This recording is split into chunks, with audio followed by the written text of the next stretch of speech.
Good morning, everyone. I'd like to call this meeting to order. It's 10 o'clock, so we're right on schedule.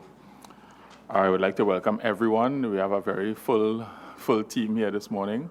And I want to thank everyone for taking the time out of their schedules to come and share some time with this committee so as we can see what we can do to make things better. I want to say that the purpose of this meeting is to follow up onto the inquiry into the management and operations of Caribbean Airlines Ltd, in particular with respect to the fact that the committee provided recommendations, and it seems that Caribbean Airlines had views about the recommendations that were surprising to this committee. I want to say that the role of this committee is to help.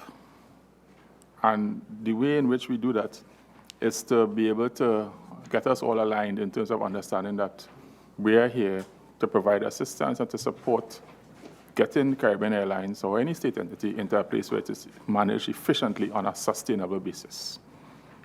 I want to say that this meeting is being broadcast live on the Parliament Channel 11, Parliament Radio 105.5 FM, and the Parliament's YouTube channel, Parl View.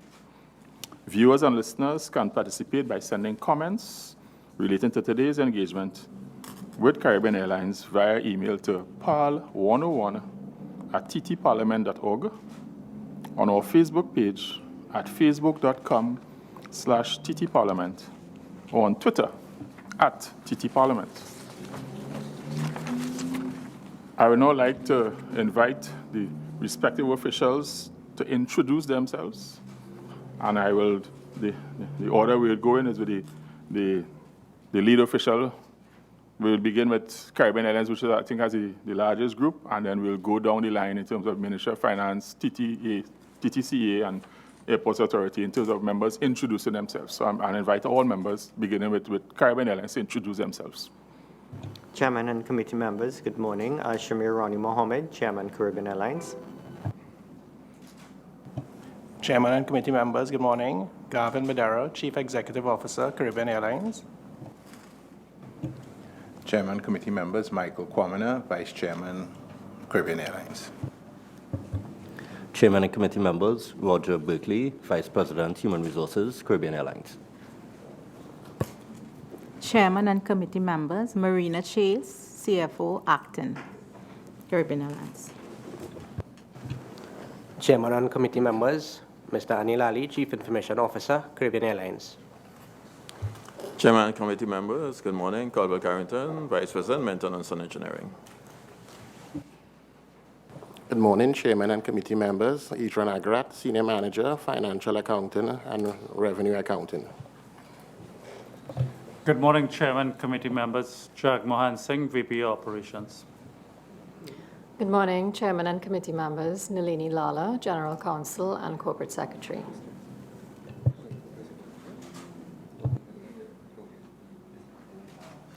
That's it from Caribbean Airlines. Okay, could the Ministry of Finance team? Good morning, Chairman, committee members. I am Michelle Durham-Kissoon, Acting Permanent Secretary in the Ministry of Finance. Good morning, Chairman, committee members. Mala Mohammed, Senior Business Analyst, Investments Division, Ministry of Finance. Good morning, Chairman and committee members. Lester Herbert, the Director of Central Audit Committee, Ministry of Finance. Airports Authority of Trinidad and Tobago. Good morning, Chairman and members of the committee. I am Hayden Newton, the General Manager of the Airports Authority of Trinidad and Tobago. Any other rep from AATT?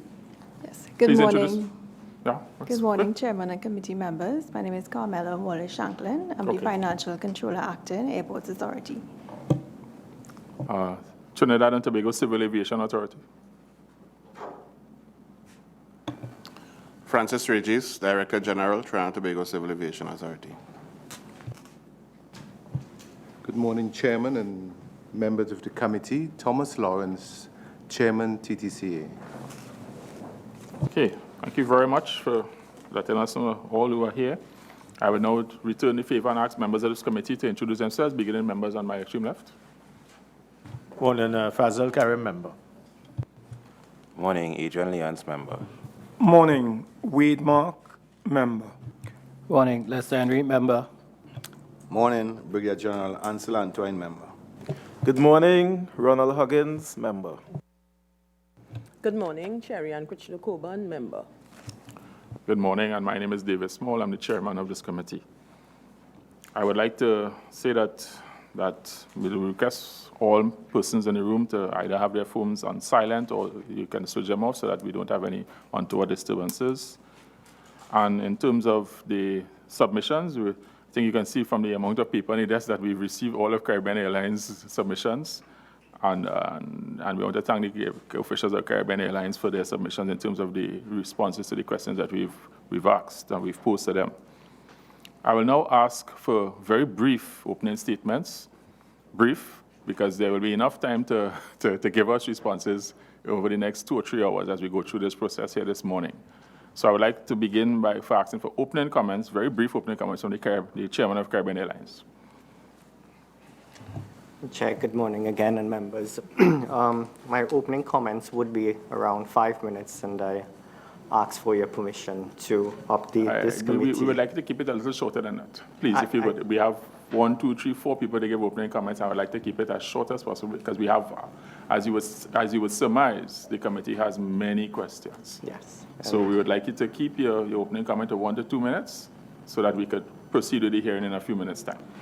Please, if you permit us. I would try my best, but I do believe that my opening comments are essential to update the committee and the wider viewing public in terms of what is happening at Caribbean Airlines.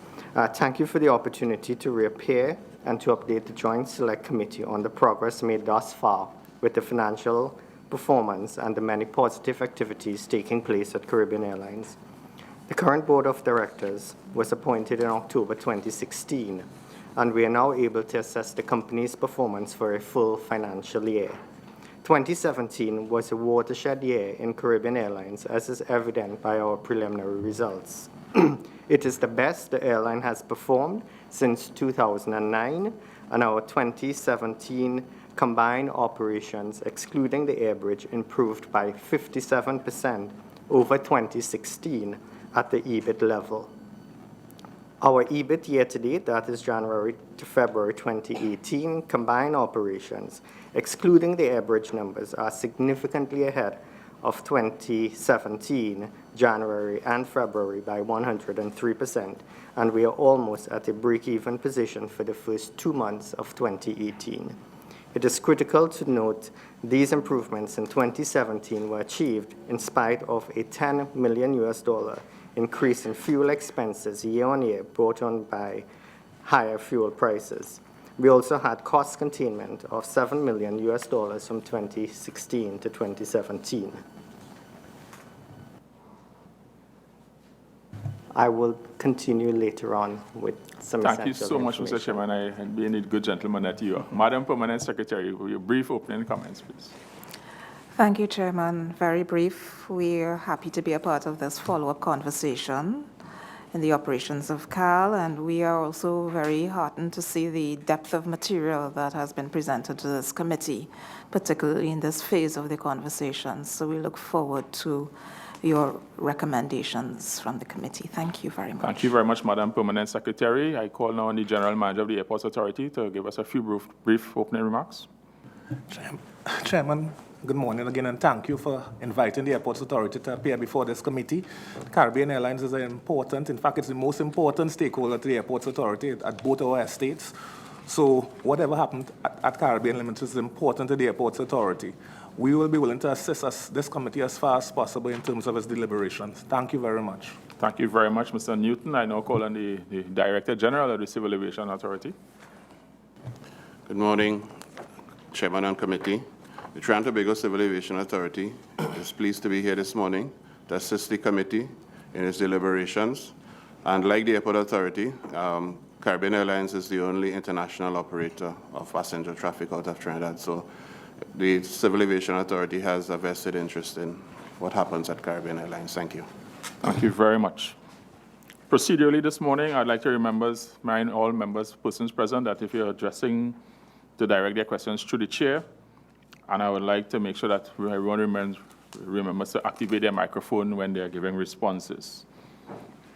Now, as the committee begins its work this morning, I want to say that this committee is aware of the large public interest in what happens at Caribbean Airlines.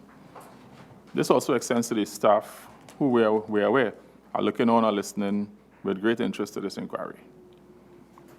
So the citizens of Trinidad and Tobago, I share with you that this committee is resolute in its efforts to support the board and management of Caribbean Airlines and all state enterprises under our portfolio and bringing them into sustained, efficient operations. And I want to share, this committee is comprised of 8 members, 5 government members, 2 opposition, and 1 independent. Yet we work harmoniously towards one goal: efficiency in state enterprise operations. We work harmoniously, everyone around this table. Around this table here on this side, I will tell you there's over 120 years of business and professional experience that is leveraged into the work that we do. And then we are supported here by an institution with some of the most patriotic and highest caliber persons I've ever had the pleasure to work with anywhere in the world. And also for the benefit of the all present here and the viewing and listening audience, this committee also has an attorney attached to it who provides legal advice on all matters under review. I say all of this morning to share with Carl and everyone here and all other entities that will be appearing here that this committee doesn't pull recommendations out of the thin air. A massive amount of time and rigorous effort goes into our work output. And when we get some of the responses we receive from Caribbean Airlines to some of our recommendations, the committee could say that it's troubling. It's troubling. So I spend time, 1 or 2 minutes, to help people understand what we do here. This is not a magic trick where we pull things out of the hat. Rigor, that's what happens here. I also want to say that I want everybody us to be on the same page. The chairman is seeking alignment in terms of what we're doing here today and what we've been trying to do over the past year at Caribbean Airlines.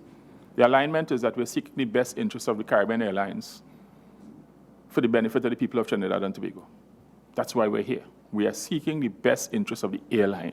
And if in approaching the things that we've asked the company to do, you look at it through that lens, all of the recommendations are easily implementable. Easily. So I want to address one matter frontally. Madam Permanent Secretary, we received recommendations under cover of a note from the Ministry of Finance dated November the 29th. Are you aware of this document being forwarded to us, Madam Permanent Secretary? Chair, thank you for the copy that you shared with me. Yeah, so would you have seen this? I did not have the opportunity to peruse it before this morning. So let me ask a different question, Madam Permanent Secretary. When an entity submits recommendations to the Ministry of Finance, is it reviewed internally before it's sent on to the committee?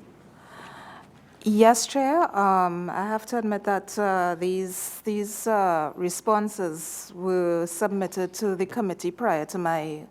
I'm just thinking in terms of process, Madam Permanent Secretary. Yes. Well, Madam Permanent Secretary, let me help you. So I provided you with a copy. I want to ask a question of you first before I go to Caribbean Airlines. When the committee, as I indicated, does its work, provides recommendations, and if you go to page 2 of the document, it is inconceivable on behalf of this committee that a state enterprise could respond to this committee's recommendations with a one-word response. And the one-word response is noted. It is unbelievably bad form. So we look at it as a committee, and Caribbean Airlines, in response to several of our recommendations, their response to our recommendation is one word: noted. Very dismissive. Is this something that the Ministry of Finance, because that is why I asked if somebody looked at this in Ministry of Finance before it came to us. Because I will tell you, every single member of this committee had views on the matter. So we'd like to understand, is this something that the ministry would encourage from a state enterprise? Chair, we ask that all state enterprises treat comprehensively with the recommendations of the committee. If there are corrections to be made, we expect that the corrections may be added, but we expect that the recommendations be supplemented with probably what has been done or what is intended to be done. Before I address Caribbean Airlines on this first issue, I want to share that this is a state enterprise, Joint Select Committee on State Enterprises. We have done reports and recommendations for several significant state enterprises in this country, Petrotrin, National Gas Company, UDCUT. And when we get back from them their attention to all of our responses, there's a status of the implementation of our recommendations. So Caribbean Airlines stands out from the others, because we have the schedule of all the recommendations we've proffered to state other enterprises, and they've given us the status of the implementation. None of them have had the audacity to write back to the committee and say, noted. So I would like to get now from Caribbean Airlines, from the chairman. Did you, Mr. Chairman, have a chance as the chairman of the board to review these recommendations before they went out?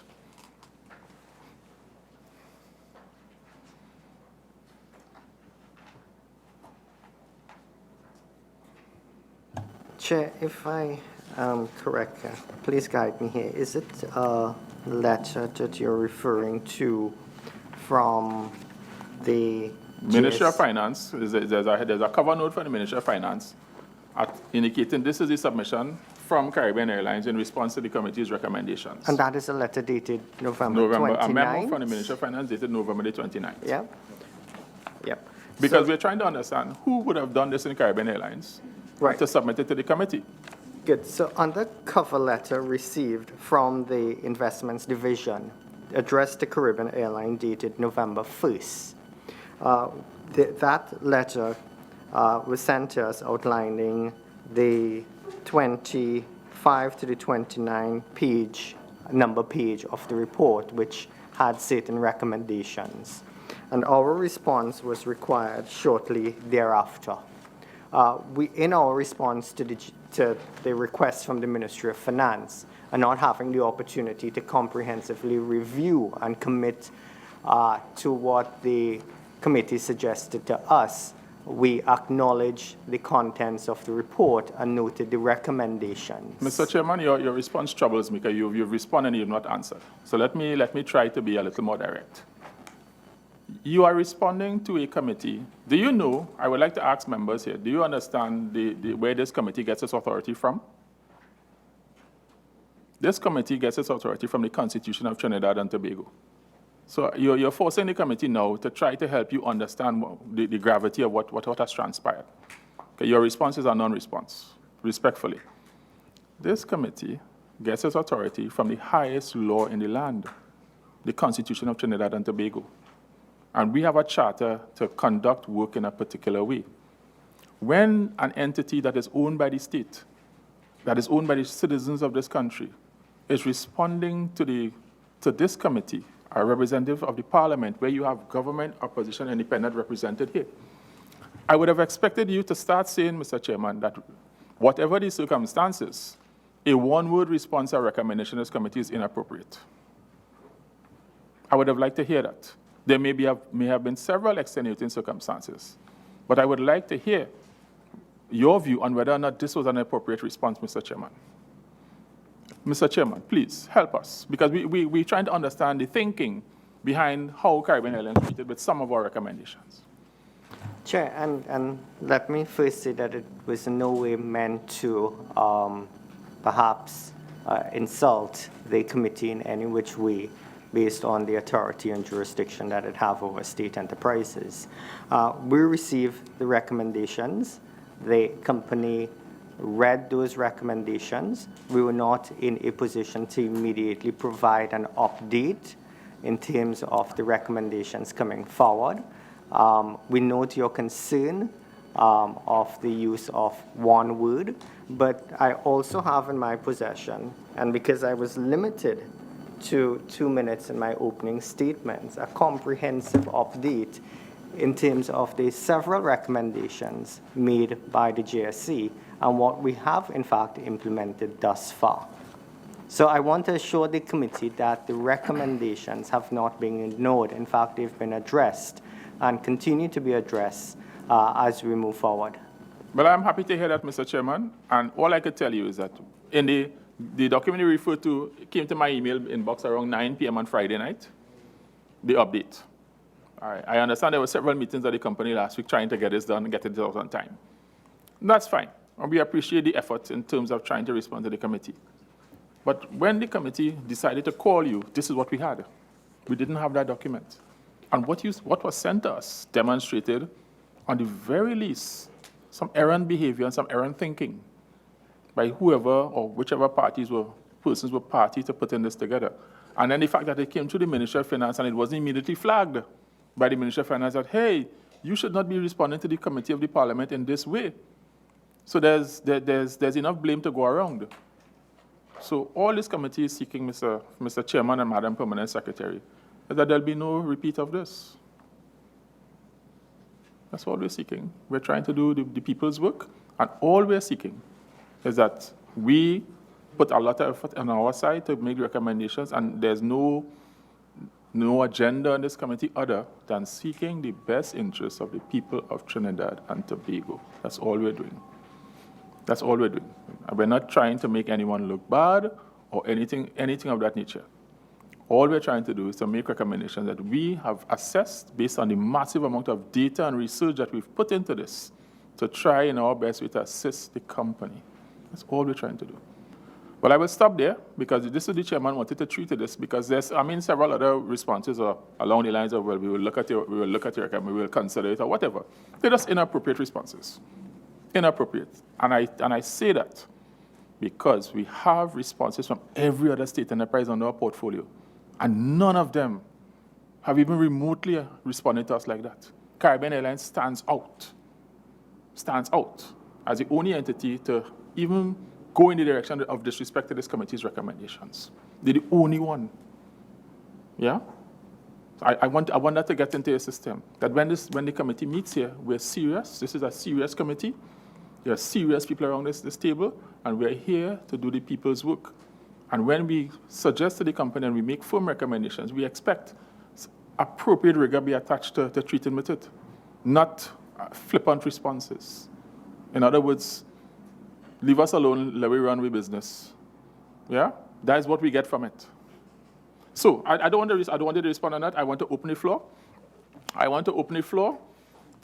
have a request from Senator Mark, who has some specific questions he'd like to address, and be given the amount of interest by members in asking questions, I will ask Senator Mark to be frugal in terms of your manage your time in the questions so that we can allow all members to have the opportunity to ask questions. The chairman only has 9 pages of questions, so the chairman will stay for last to ask his questions. With Senator Mark. Yes, thank you very much, Mr. Chairman. Mr. Chairman, I'd like to direct this question to maybe the CEO or the chairman. We have been receiving information via the media, and you have now confirmed it, that since the new CEO was employed at that flagship company called Carl, the company recruited some 11 persons to senior management positions, which is grade 6 and above. And we understand a considerable number of those persons came from DGCEL. Could you share with this committee, one, how many of those 11 persons were former employees of DGCEL? Two, how many of those persons you, Mr. CEO, knew personally, either from your previous job or since you left that particular company? And could you tell us whether the strategic plan and your manpower audit were used in determining the recruitment of these 11 senior managers to the airline?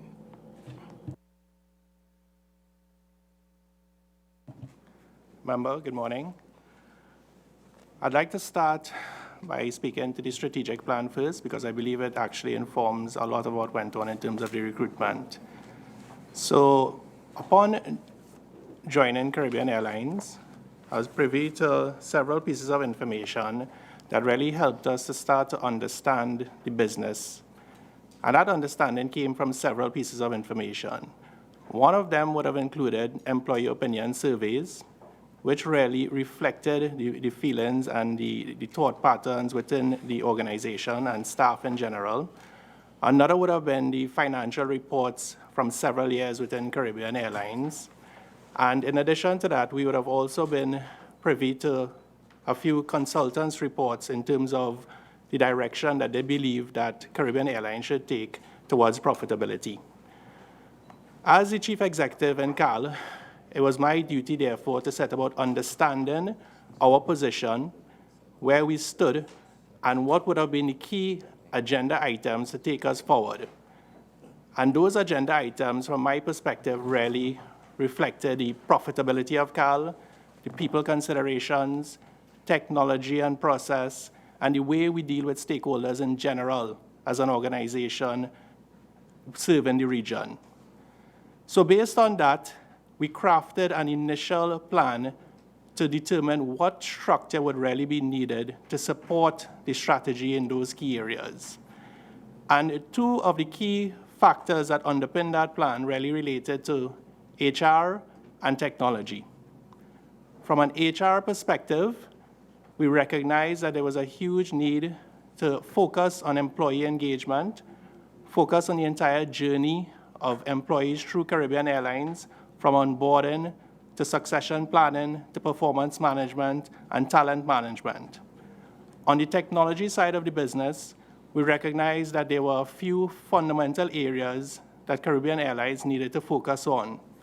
One of those included customer experience and the use of technology in customer experience, and to put it straightforward, as everything from informing the population of disruptions with Caribbean Airlines, being able to communicate with our customers, and of course, ultimately providing a wow experience as a service organization. In addition to that, we also looked at the idea of data-driven decision-making within our commercial functions. Now, at the same time, we were looking at several items in the business. While we were looking at several items within the business, we had to definitely take concrete steps towards improving the future position of CAL. And one of that came from the recognition that technology would provide that foundation for all of those elements that we spoke to. And it provides the foundation from the perspective of being able to do work more efficiently and more effectively, reducing waste in doing that work, and of course, using all the tools and systems that would be available today to actually provide a better organization. Thank you very much. I don't want to waste much time today, as the chairman said. Could you tell us, out of your 11 positions, how many came from Digicel, and how many of those persons you, as CEO, had known personally while you worked at Digicel in your capacity as CEO of operations or whatever?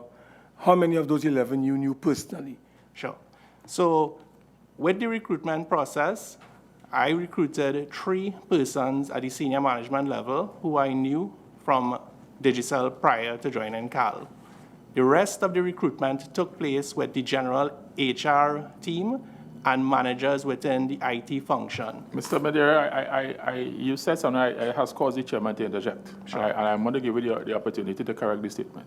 You said you recruited, I want to make sure I heard correctly. I recruited 3 persons. So I want to give you the opportunity to correct that statement. Sure. Yeah. So what I would say is, at the senior executive level, we created 3 new positions, and those positions were filled ultimately by persons coming from Digicel. So that recruitment was in line with the exact strategic planning that I talked about earlier to support the business and its goals. Mr. Chairman, may I? Could you indicate to this committee, as the CEO, how many workers at the senior management level and at the technology level IT level that is, are former employees of Digicel? At the senior management level, when we're talking, we have the executive management team, and we also have the senior management team with VPs, etc. At the senior management team with the VPs, we had 5 persons prior to me joining, and that was augmented with 1 person who was not from Digicel, so we moved to 6, and then we added 3 more persons at that level to take the complement up to 9. Are you aware, Mr. CEO, that the company has recruited 5 engineers in the software division of your company, and all of them have been former Digicel workers? Sure. Are you yes, aware of this? Yes, I am, Member. Well, why didn't you tell the committee this? The first part was the question with respect to how many people I actually knew personally. And that was the first part that I answered, but you're right. So the second part of the question is yes, there are 5 persons. Mr. Chairman, I would like to request the following. I want details submitted to the Secretary, through you, Mr. Chairman, of the following. The interview panel that were established for all of these positions, software engineers and senior managers. We want to know also the dates that these things were advertised. We want to know where they were advertised. We also want provision of the short listing of all the offices that have now been filled, the short listing.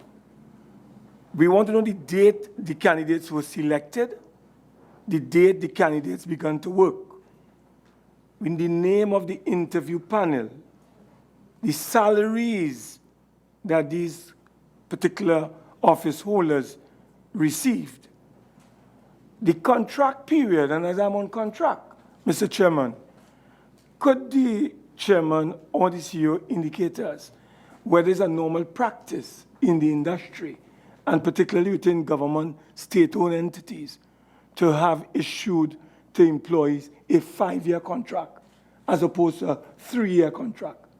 Because I'm seeing in a number of these positions, Mr. Chairman, where people have been given a 5-year contract. So maybe you can also explain that to this committee. And before you go on, Senator Mark, I just want to be clear, the data request information we submit that to you in writing, and then the request of the member now has to do with this specific matter, so that all of the information regarding the interview panel, we will do a formal request to you to receive that information in writing. But the member is asking a question, and I would like, with the permission of the member, I want to get the view of Corporation Soul's representative here, that it is not the committee's understanding that 5-year contracts are given out at state enterprises. So we would like also, in addition to the company's response, if the company has been used to doing it, that's fine. But we'd also like to hear from Corporation Soul representative this issue of 5-year contracts being issued in a situation where around this country, people working in state enterprises, so many of them are working month to month. Some people can't even get a 1-year contract. So we're not sure what's so special about Caribbean Airlines that people are getting 5-year contracts. And so we would like to get a response on this specific issue, because we have guidance on the sector manual here, and I see mine is all tabbed up. So I don't want to refer to that as yet. I will come to that. So through Member Mark, with his permission, I would like, he is actually the Caribbean Airlines to respond on this issue of the 5-year contract, but I would also like for the Corporation Soul representative to guide us on whether there's any requirement for the ministry to approve or to say it's fine. I have no idea. We would like to be informed. Yeah, Mr. Chairman, we had recommended to Caribbean Airlines, and the chairman has just said they have implemented our recommendations, where we made it very clear that there should be an immediate discontinuation of the practice of annual incentives, which would include bonuses or merit payments, given the current unprofitable status of the company. That is a specific recommendations. Mr. CEO, could you explain to this committee who gave you the authority to put in the contracts of these newly minted managers a 6 months bonus? Where did that come from? Did you get authorization from Corporation Seoul before you included that? And if you had adhered to our recommendation, this is a clear breach of the Parliament, which is operating under the Constitution. This is a breach of our recommendation. Could you explain to this committee how you were able to insert in these contracts a 6-month bonus arrangement for these 5 years contract officers when we had recommended a freeze on these matters? Explain to this committee and to the country this development. Member, there's a clear need for performance management at Caribbean Airlines and any organization in terms of bonus and incentives, and that is exactly what we're implementing. We are providing performance incentives primarily from the perspective of what profitability. Mr. CEO, let me interrupt you. Sure. I am saying that this committee submitted a recommendation. The Parliament of the Republic accepted our recommendations. You are not above the Parliament, and you are not above the Constitution. We call for a freeze on incentives, including bonuses, which would be incorporated here. So are you telling me that you, as the CEO, have decided in your own way to violate the Parliament and the Constitution of this country? No, definitely not, member. Well, why did you implement bonuses in these contracts? So I want to intervene. Yeah. And there's levels to this. Sure. The committee made a recommendation, and the recommendation is clear. There should be no bonuses. And in your responses, you agreed. Okay? You agreed. So that this is, I'm helping you to disconnect for this committee. It's a disconnect. Now, we are guided. I am not sure. I hope that you have a copy of this document somewhere inside of your system, Mr. Madeira. And I would like to draw anyone's attention to page 21, item 3.1.13, payment of bonuses. I want to quote, payment of bonuses on the attainment of a minimum of 80% of the approved performance targets after approval by the line minister. The bonus to be paid to each employee is limited to 1 month's salary annually. Payments which do not conform to this policy require a specific approval of the Ministerial Committee for Monitoring Remuneration Arrangements. Are you aware of this requirement? Is anyone at Caribbean Airlines aware of this? I sense from the confused faces, no.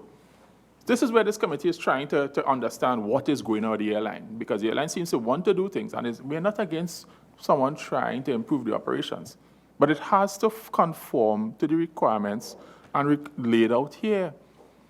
So that if this requirement is clear, it's crystal, we don't see how.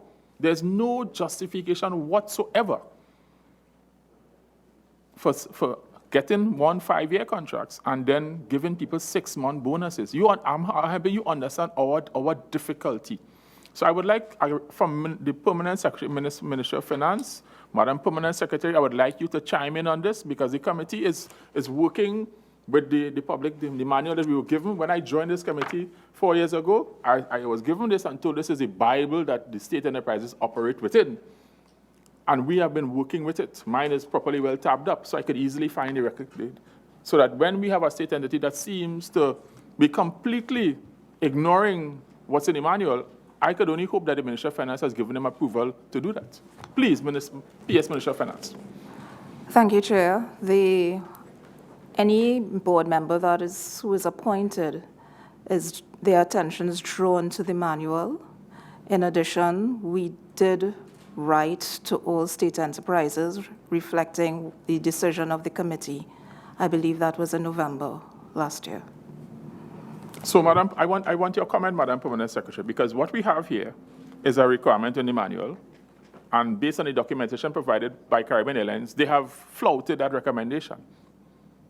Is there any action that you can take? Because we have people now employed on contracts that, from where we sit, those contracts are null and void for more than one reason.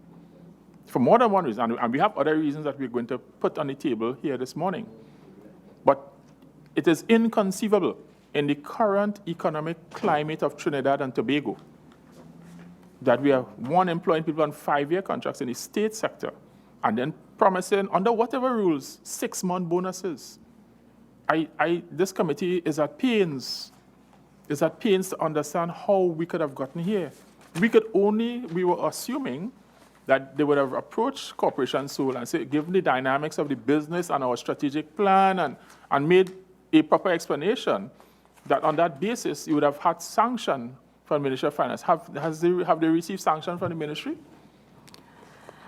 The normal process, Chair, is that the board would bring it to the attention of the line ministry, in this case the Ministry of Finance, and a recommendation would be put forward to the Human Resources Advisory Committee. I am not aware that that process was followed in this case. Thank you very much, Madam Permanent Secretary. Mr. Chairman, given the response by Corporation Seoul, that the process is the board should have brought that to the attention of the Ministry of Finance to the approval. Did the board do that?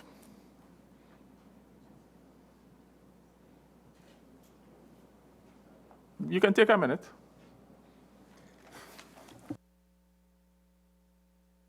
Chair, what I'm being informed at this point in time, but to answer your question, no, the board did not follow that. That's fine. That's all we need to know. The board didn't follow the requirements. The Ministry of Finance is clueless. But the CEO is running and doing things that are completely opposite to what's in the manual here. That's what concerns us. Because it seems that perhaps the board is not understanding what is happening in day-to-day operations. We don't know. So we will have some specific questions we will submit in writing on this, because I think that this is troubling to the committee, Mr. Chairman. I wish you could sit on our side to understand our frame of reference for this, and we're trying to help the company, but for some reason the company doesn't seem to want to help itself. That we have a manual, we have procedures how to do things, and it doesn't seem that the company wants to conform. And if it were the first time that we've had challenges with Caribbean Airlines conforming to requirements, we might be able to give you a blight, but this is not the first instance of this. So again, I appreciate from the Minister of Finance. I think Senator Mark has one final question before I relevant to the same thing, sir? Please, Senator Mark. I want to go to another recommendation that this committee advanced on behalf of the people of the Republic of TNT. And I want to read that recommendation. It reads, the Board of CAL should take immediate action regarding the holding of positions by persons who, in many cases, are woefully unqualified for the post. This breach of good business practice must be rectified within 6 months. Mr. Chairman, what we have witnessed here, the newly minted managers who were recruited by CAL, many of them, to my mind, are square pegs in round holes. They do not satisfy. They don't have the experience. They don't have the aviation knowledge. Would you agree with me, Mr. CEO, that many of these people, I give you one example, the gentleman who is in charge of cargo, what is his experience in this industry as it relates to cargo handling? Could you share with this committee? And then when I look at his salary, I think I should resign as a senator and come across by you. Because I do not get even, listen, this is totally unreasonable given the state of our economy and country. So could you really tell us whether you would agree with me that there appears to be a gap in the qualifications and experience of many of the managers? In this context, I'm referring to the gentleman in charge of cargo as an example. And before you respond to somebody there, I want the public to understand, because I don't want it, the good Senator Mark has couched it in very nice language. We have someone who's in charge of cargo, on paper here earning $71,000 a month, has no airline experience on the information we've been provided, has no aviation experience, no cargo experience. Last experience noted for us here, has to do something with catering. So we try to understand the link between someone who's been involved in catering, some type of business around food management, being the general manager of cargo of an airline. The link for us doesn't exist. It stands out as something that should not have happened. And just like Senator Mark, we will gladly, because what he's earning is 5 times what we're earning here. So we're not hoping to earn that well. But when you're paying someone this type of money in this economy, 71,000, he's earning more than the Prime Minister. Let me put it in context. And he has 0 experience on what you submitted to us here.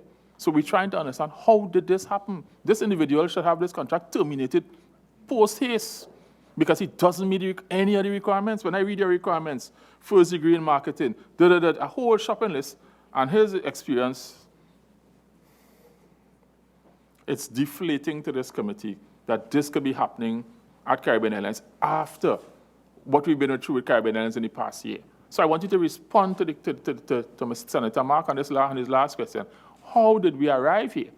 And because we have a recommendation how to treat this, because this as it stands is untenable, unsupportable, should not have been allowed to happen in the first place. And it is the responsibility of the management to undo it. Member, if I may, sorry, Chair and Member, if I may, I'm afraid I share a different opinion with respect to this.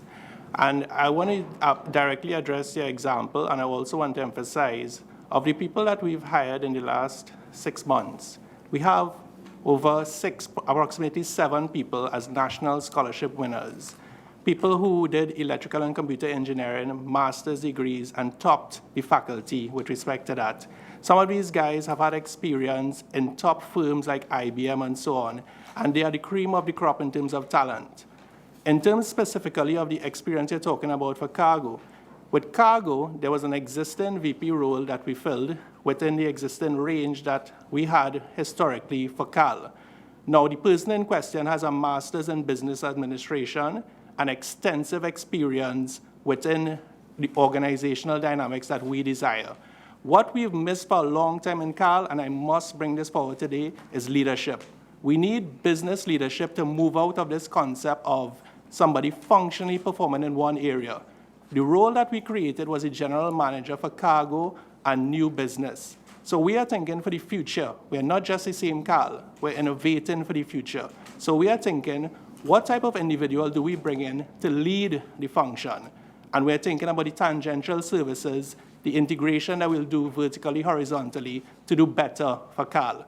So what we are saying is that the person in question had a combination of a master's in business administration, extensive corporate experience in operations and commercial management, and also an entrepreneur himself who was the CEO of a company that he has established and run for over 10 years.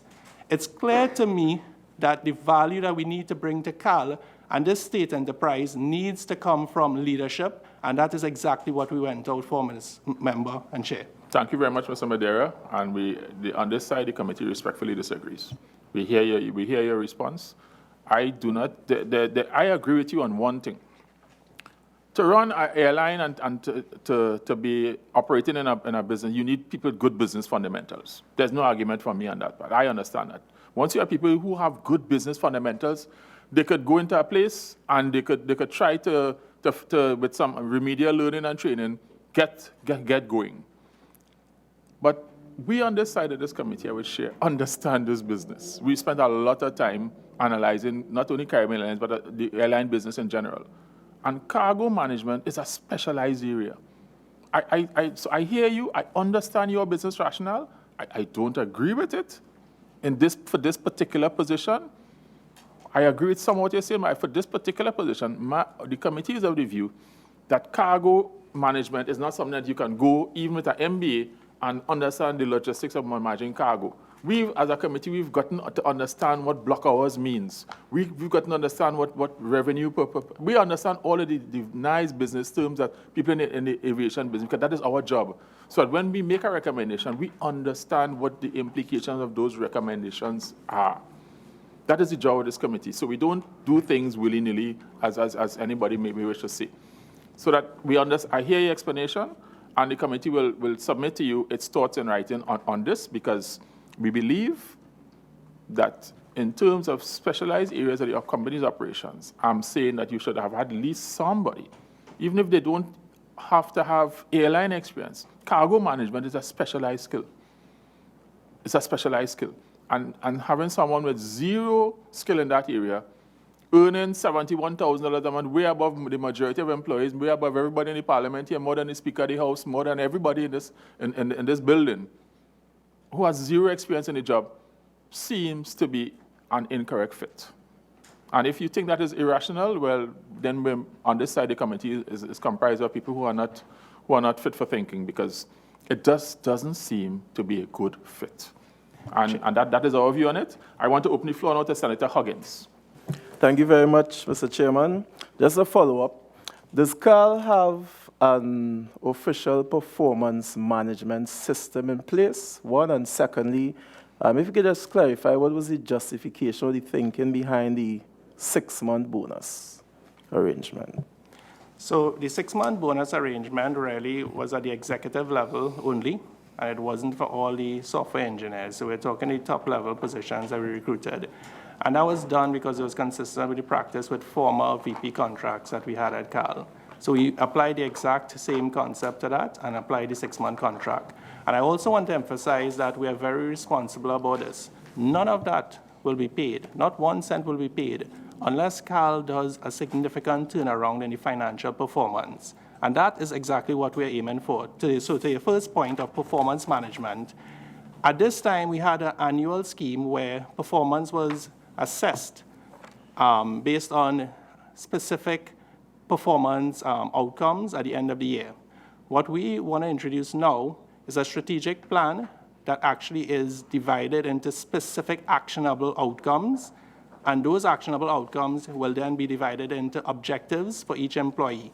Those employees with specific objectives will achieve those based on the set criteria, and we'd want to move from an annual system to a 6-month appraisal system. And just to add to that, for instance, if, for example, we were to hire a GM of cargo, and as we've seen, for instance, in the last 2 months, cargo, which has been on the slide for 3 years, has suddenly started turning around, we can now say we're justified in the outcomes of hiring specific people so that they have clear targets to achieve with respect to what we're doing. Okay, thank you. With reference to CAL's decision to enter a wet lease agreement with LIAT, and this would have been to facilitate those persons affected by the issues with the sea bridge. Can you tell us what is the arrangement between CAL and the Port Authority of Trinidad and Tobago? Sure, member. So the request to provide a wet lease came from the Ministry of Finance, and we went out and investigated and secured a suitable provider for this wet lease for the period that the port would be affected. So the arrangement that was made really is a financial arrangement between the ministry and the Caribbean Airlines.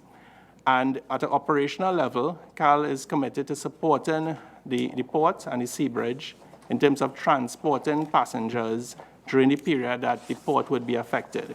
We've started this arrangement from the 19th of March, and the contract will go until the 30th of April. And the provider that we secured for this arrangement is LIAT. So fundamentally, we are supporting people who had previously purchased port tickets and were not able to travel by the sea bridge, and we will be transporting them on Caribbean Airlines. Thank you. With respect to the difference between the ferry tickets and the airfare, who will be covering that cost? The wet lease will be paid for by the Ministry of Finance. And the Port Authority will pay the difference. Port Authority, okay. One final question. There are reports in the public domain that persons are not able at times to get on flights. Can you just clarify that for us, please? Member, if I may ask, is this in reference to the port passengers? Yes. Yes, okay. Port passengers. Okay. So we have an arrangement, an operational arrangement, where persons with these tickets would come to the airport and we would facilitate them on the flights. Now, what we have done is ascertain the exact number of port tickets that were purchased, and the lease supports that number of port tickets. so that once these persons arrive at the airport, they will be transported on the wet lease. Now, in some instances, passengers may arrive earlier than our wet lease flights, and as such, they may have some time to wait in terms of getting onto that flight. But rest assured, we accommodate them once we have any space on our commercial flights. But fundamentally, we are confirming that we are transporting all of these port passengers as per their tickets. Final question, Mr. Chairman. Can you tell us how many of these flights take place per day? Sure. So between the period of the 19th of March to the end of March, we will have 8 one-way flights, that's 4 return flights per day. That is a total of 544 passengers transported daily on those flights. For the April period, the wet lease will also support 10 one-way flights. So that effectively works out to 680 passengers that would be transported from the 1st of April to the 30th of April. And the total passengers accommodated by virtue of this wet lease works out to 27,000 passengers, or 27,000 seats for the period 19th of March to the 30th of April. Mr. Chairman, one follow-up question. You mentioned that some persons may have come to the airport before the flight have started. Could you give us the time in which those flights take place, please? Sure. So remember, the wet lease arrangement has Liat flying out of both airports in the afternoon. So passengers that we are reaccommodating at the port will be transported in the afternoon, or if there's space available on our flights, on the early morning flights with CAL directly. Thank you very much. Member Cohen, if you permit me, Member Leons has asked for a follow-up on Senator Huggins. Member Leons, one follow-up, please. Yeah, no problem. Just for the benefit of the national public, the cost of these flights, you said the Ministry of Finance pays for it. Now, that cost will be borne to both Liat operations and yourself, correct? The cost of the wet lease is strictly with Liat. No, but the arrangement between the Port Authority and the tickets, you said your flights also take up some of this? So what I'm saying is that in some instances, we have space on our flights, and once we have space available, which does happen in the operation from time to time, we'll be more than willing, from a space perspective, to accommodate those passengers earlier. Now, how is this cost captured? The cost of those passengers transported on our flights? Yeah. Well, ultimately, what we are doing is fundamentally servicing the air bridge based on our capacity. Now, we do have a challenge where passengers sometimes book and they don't show up. In that case, the flight is actually paid for by Caribbean Airlines in terms of our operations, but there are instances where passengers don't show up for the flights and we have standby space available. So from that perspective, that flight actually is absorbed by Caribbean Airlines in the first instance, but we do look to move around passengers so that we could use space on the wet lease as needed to support passengers throughout the day. So the question I'm asking is, those passengers then, in terms of accounting the cost, what you're saying is the cost is absorbed, is there's no record of anything? No, sorry, remember. So the process is that the port passenger will show up with their ticket, and by our regulations, they have to be ticketed passengers on Caribbean Airlines. So we use that ticket as the purchase almost of our ticket. Those tickets are maintained, and we use that as a reconciliation point between us and the Port Authority. Okay. You mentioned earlier the frequency in flights. Has there been an increase in the flight arrangement, or is that the typical flight arrangement operation of the CAL? Definitely. So what we've had is, on a normal day, we would have approximately 20 return flights on CAL. And what we do during the peak periods, namely Easter and Jazz Festival is coming up, we would have increased the number of flights there. But the wet lease arrangement that we have with Liat is incremental capacity to what we've mentioned there with respect to CAL. So what I'm asking, CAL flies at a particular rate, right? And Liat will come to complement it. There would have to be some kind of coordination between Airport Authority and yourself in terms of that increased frequency. How how has that been done, and is there a cost associated to that? Member, if I may, I think you're still trying to ascertain your answer. Yeah. So our CAL operations on the air bridge at this point is twofold. One, we have a core schedule which is operated by Caribbean Airlines, which Garvin said comprises approximately 20 round trips per day operated on our aircraft.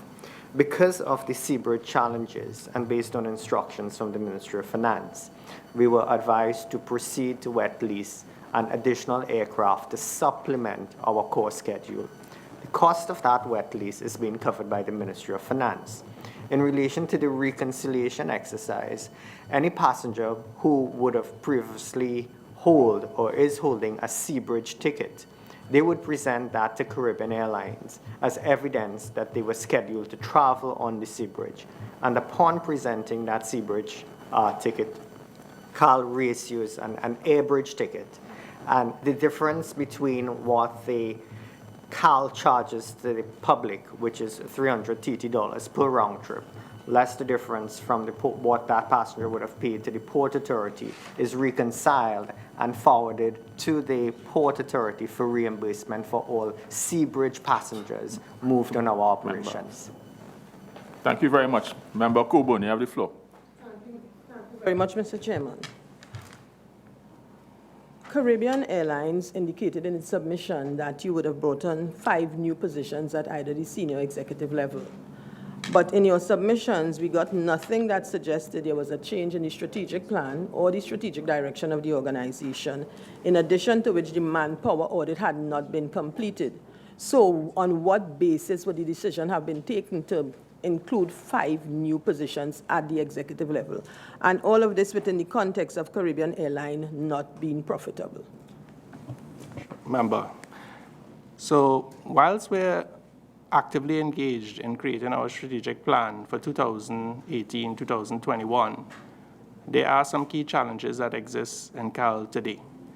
It would be amiss of me as the chief executive to not pay attention to that. So, for instance, in the structure, and I'll give an example because the example came up of the general manager, cargo, and new business. There was a structure in place where you had several managers and no executive representation for cargo. Yet still, cargo represented one of our significant revenue earners. And so there was a clear-cut need for management in that area. It was very visible to me from the perspective of controlling the P&L for cargo that we needed that leadership.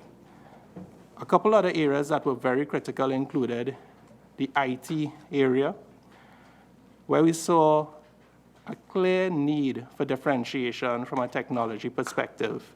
So we absolutely invested in IT and the structure and the manpower to drive the business forward. Now, the question of whether or not these positions are critical from our perspective will definitely be something that we look through and confirm from the perspective of results. But ultimately, we have seen where these positions have already returned several times over what we invested.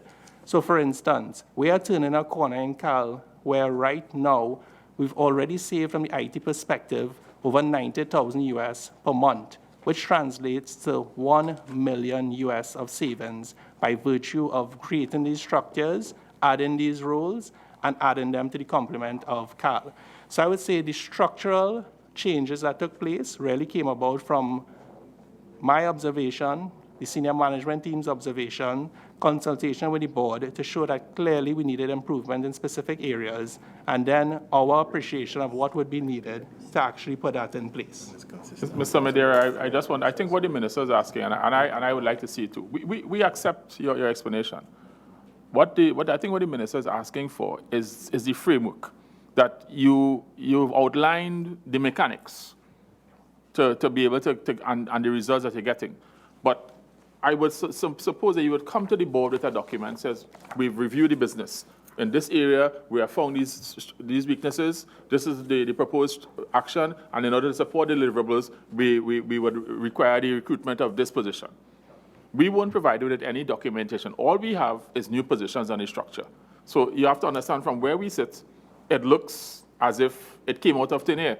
So all I think the minister is trying to get at is what document do you have, and I'm going to ask you to submit it, that allows us to understand that, one, you went through a proper process to be able to create these positions with reference to any minister, and then that there was an appropriate rigor that we could examine to say, well, listen, okay, someone did the work, did their homework, to be able to take a position to the board. And we would like to understand that this would have gone to the board and would have had the requisite approval of the board. From what we have, we just have a listing of new positions. So I'm just helping you with the disconnect, and so that I'm not arguing anything about your description of what is required and the various results. But above that, we want to know the causative, what led to it, and that's all. Madam Minister, Chair, that's please. very reasonable. Yeah. And I just want to add to that there are several pieces of information that we used to help us inform that decision. One would have been the Lufthansa report that the JSC would have also commented on at the last meeting. We've reviewed that extensively, and the positions that we've actually brought on in the short term actually coincide with many of the recommendations from that Lufthansa report.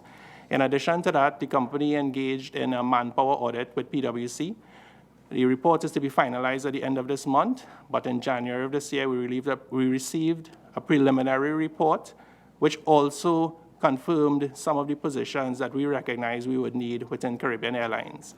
With respect to the procedure, these positions were worked through from the perspective of a strategy creation exercise that was started 4 months ago.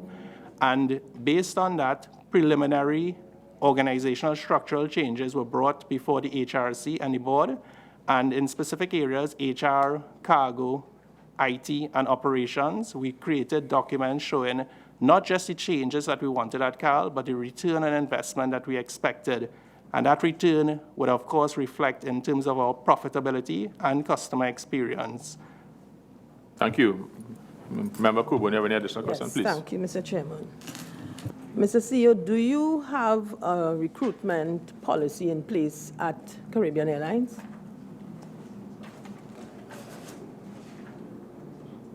And whether that would have been followed in the recruitment and selection of persons for those positions?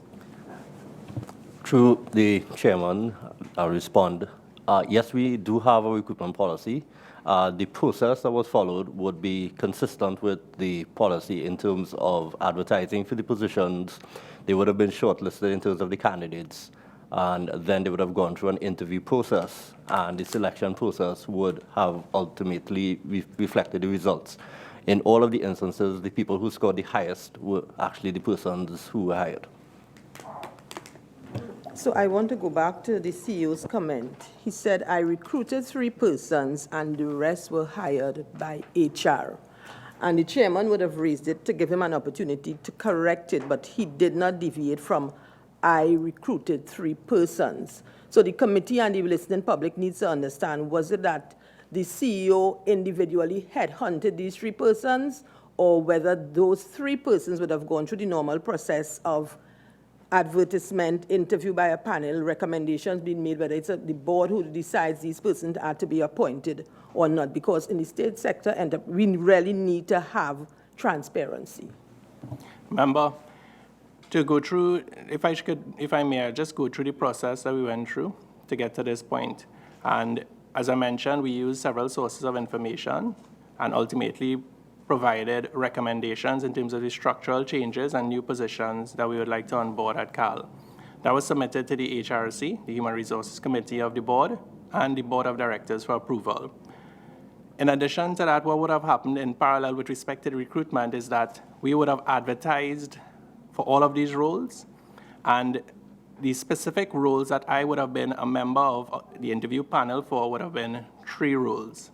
So I would have been one of 3 persons on an interview panel, and ultimately my recommendation and the recommendation of those persons on the panel would have led to the person selected there.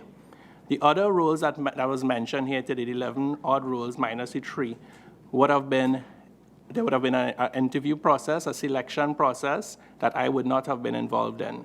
And to be clear, I have been a part of the executive recruitment because of those roles reporting into me. But we did have a clear advertising in the newspaper and Caribbean Jobs, followed by a shortlisting done by Caribbean Airlines HR staff, followed by interviews held with all of the relevant candidates, and then a final shortlisting based on the scores coming out from those interviews. Mr. CEO, I hear you, and I really think it is in your interest to explain to the national community that why it would have been necessary for you to sit on a panel, particularly where a number of the candidates would have worked closely with you. As you said, you knew them personally, and there would be this perception of bias. So it is very important for you to get that cleared, because the thinking may be that you should have recused yourself. You should not have sat on the panel. So just for you to explain that to the national community, please. Sure, member. And I'd like to correct the record and state that I was a member of a recruitment panel that interviewed those candidates and ultimately made the decision to select those candidates. The persons in question, just as all the other candidates, applied to these vacancies.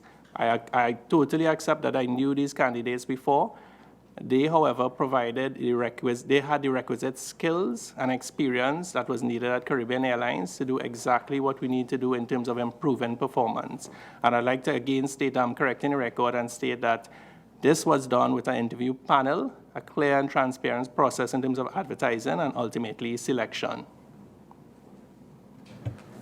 Mr. CEO, I hear you, and I am not disputing that, but given the whole issue of probability, it is highly unlikely that an organization would advertise 12 or 13 positions, and you would have 11 of those persons coming from one organization and all being selected. I don't expect you to respond. I'm just making an observation, because it has been in the public domain, it has been in the newspaper, and the thinking is that something is not right with that. But I want to go now to If you permit me, Member Coburn, I want to say to you, Mr. CEO, Mr. Chairman, particularly Madam Permanent Secretary, that is an issue that troubles this committee. This committee, often people get into difficulty, not necessarily by what they do, but by how they do it. So that on the basis of just pure facts, if you engage a dozen employees and 11 of them come from an entity for which the former CEO was employed at, something, if you don't agree with me that something looks awry there, then perhaps I am not a person whose head is turned on correct. Something looks awry. Let me try to use polite language.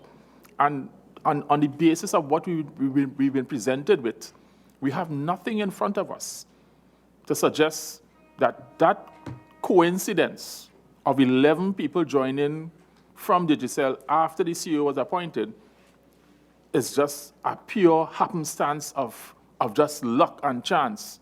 That we went out advertisement, we got several hundreds of applications, and then 11 of the positions were persons who were formerly Digicel employees. Madam Permanent Secretary, I know you're a good civil servant. I want to get your view on this, because this matter raised by Member Coburn troubled every member of this committee was troubled by it. And we're not trying to cast any aspersions, but we look at it, and on the face of it, and certainly in terms of what was presented to us, it looks askance. It's something that probably requires a proper audit of what transpired there. And we will request information, because from where we sit, we are uncomfortable with what happened. Madam Permanent Secretary, please. Thank you, Chair. Where instances such as this comes to my attention, we ask that, at the very least, that the board be asked to answer some questions on process. As I shared earlier, I am not aware of these positions and terms and conditions coming to the attention of the Ministry of Finance, but certainly this warrants some closer attention by the Ministry of Finance. Well, we look forward to the attention of the ministry, because this committee is really the last stop in terms of activity. We would have thought that this matter engaging the attention of the public in several other places, and perhaps for information of the members on that table who are not aware. Members of the public provide information to this committee that we try our best to vet to make sure that it's correct information. But when you get information from 20 or 30 different, and it's all the same, then it suggests to you that something is amiss. And all we're trying to get here, understand, always understand, we are trying to put the company in a position where it can have a sustainable operation, where it almost is invisible. We'd like to have a nice, boring hearing, and it's all about reporting on the operating profits and all is wonderful at Caribbean Airlines. We're not there as yet. And some of the things that are happening are causing questions to be raised that I don't think the management is ready to properly address. And I just wanted to put out on the record that every single member of this committee raised that as an issue. And given the members asked not for me to respond on it, but to be aware that in terms of what you're doing, people are looking on. People are taking note of what you're doing. And certainly us, those of us here in public life, we are very much aware of that. So we try to manage that as we go along. Madam. Yes, please. No, Mr. Chairman, in the public sector and even the state sector, the reason there's the Human Resource Advisory Committee is so that we can monitor salaries and compensation packages, because we don't want to be setting precedents. The committee was also very much mindful of the fact that Caribbean Airlines wasn't profitable, and one of the recommendations we made was that CAL should immediately put in place a freeze on any increases in wages and salaries until such time that the operations of the airline is sustainably profitable. And CAL's response was, compensation of staff needs to support the strategic growth of the airline and also needs to be examined in the current context that employees face. Therefore, this will be aligned with the relevant strategic plans and a pragmatic approach taken with respect to any changes. Now, this response suggested to the committee that you all were telling us, listen, you can have your recommendations, but we are going to do what we want to do. This seems to be supported by the fact that the salaries we see, the compensation packages we see based on your submissions, ranges from the vicinity of 70,000 to as much as 90,000 to some of these new positions. No, I see Mr. CEO, you are shaking your head, but I'm going based on the document that was provided by Caribbean Airlines to this committee. And we are seeing salaries ranges in the category 8 from around 30,000 to 50-something thousand. In salary grade 9, we have seen salaries ranging from 60-something thousand, 70, 86, $90,000. Now, given the context of the airline, given the fact that the airline is not profitable, and also the fact that I should probably ask, were these compensation packages approved by the board and the Human Resource Advisory Committee? And Caribbean Airlines will be hard-pressed to say they are not aware of the system that is in place, because I sit on that committee, and I remember the committee being requested to make a decision with respect to the compensation package for the CEO. So I am having a grave difficulty, as are other members of this panel, to understand on what basis these salaries were determined and, in fact, included in contracts for persons. Thank you.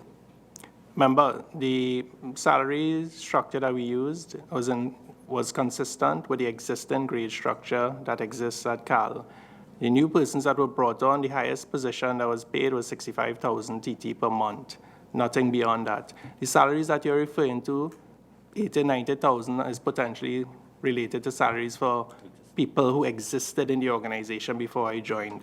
So just to be clear, the positions that we brought on, the highest compensation that we paid in base salary was 65,000, and we went along with this based on the fact that those were the bands for bringing in somebody at the VP level. And those bands were approved by the HR committee. Those new positions were approved by the Human Resource Advisory Committee. I'm not speaking here about CAL's HR committee. I'm speaking about the Interministerial Human Resource Advisory Committee. That committee would have given approval for those new positions and those compensation packages? So remember, to be clear, those bands were existing in CAL previously. So we simply stuck within the ranges that were existing in CAL before to advise us in terms of what should be paid to those roles. Well, you have your HR person there with you, but I want to humbly suggest that if you would have created new positions, then it would have been necessary for those new positions, correct, 1, to be approved, and 2, compensation packages approved for those positions. Again, Mr. Madeira, the honorable member is hitting the point exactly. It's not, we're not trying to stop Caribbean Airlines from getting the talent it needs, but there's a prescribed procedure for how to do it. If you're creating new positions, there's an approval process.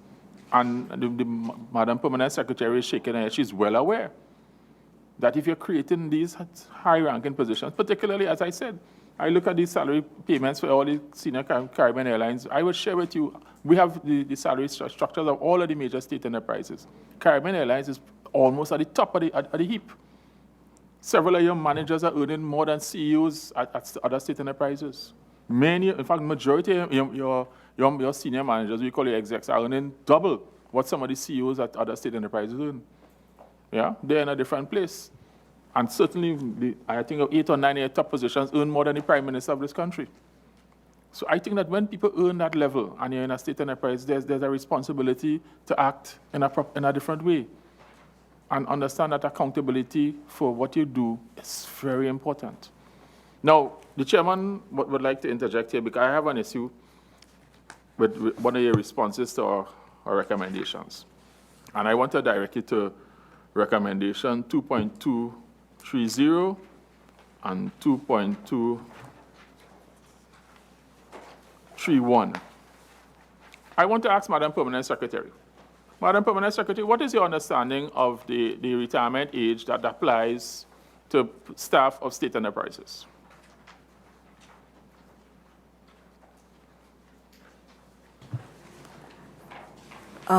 Chair, may I ask my senior business analyst to clarify that?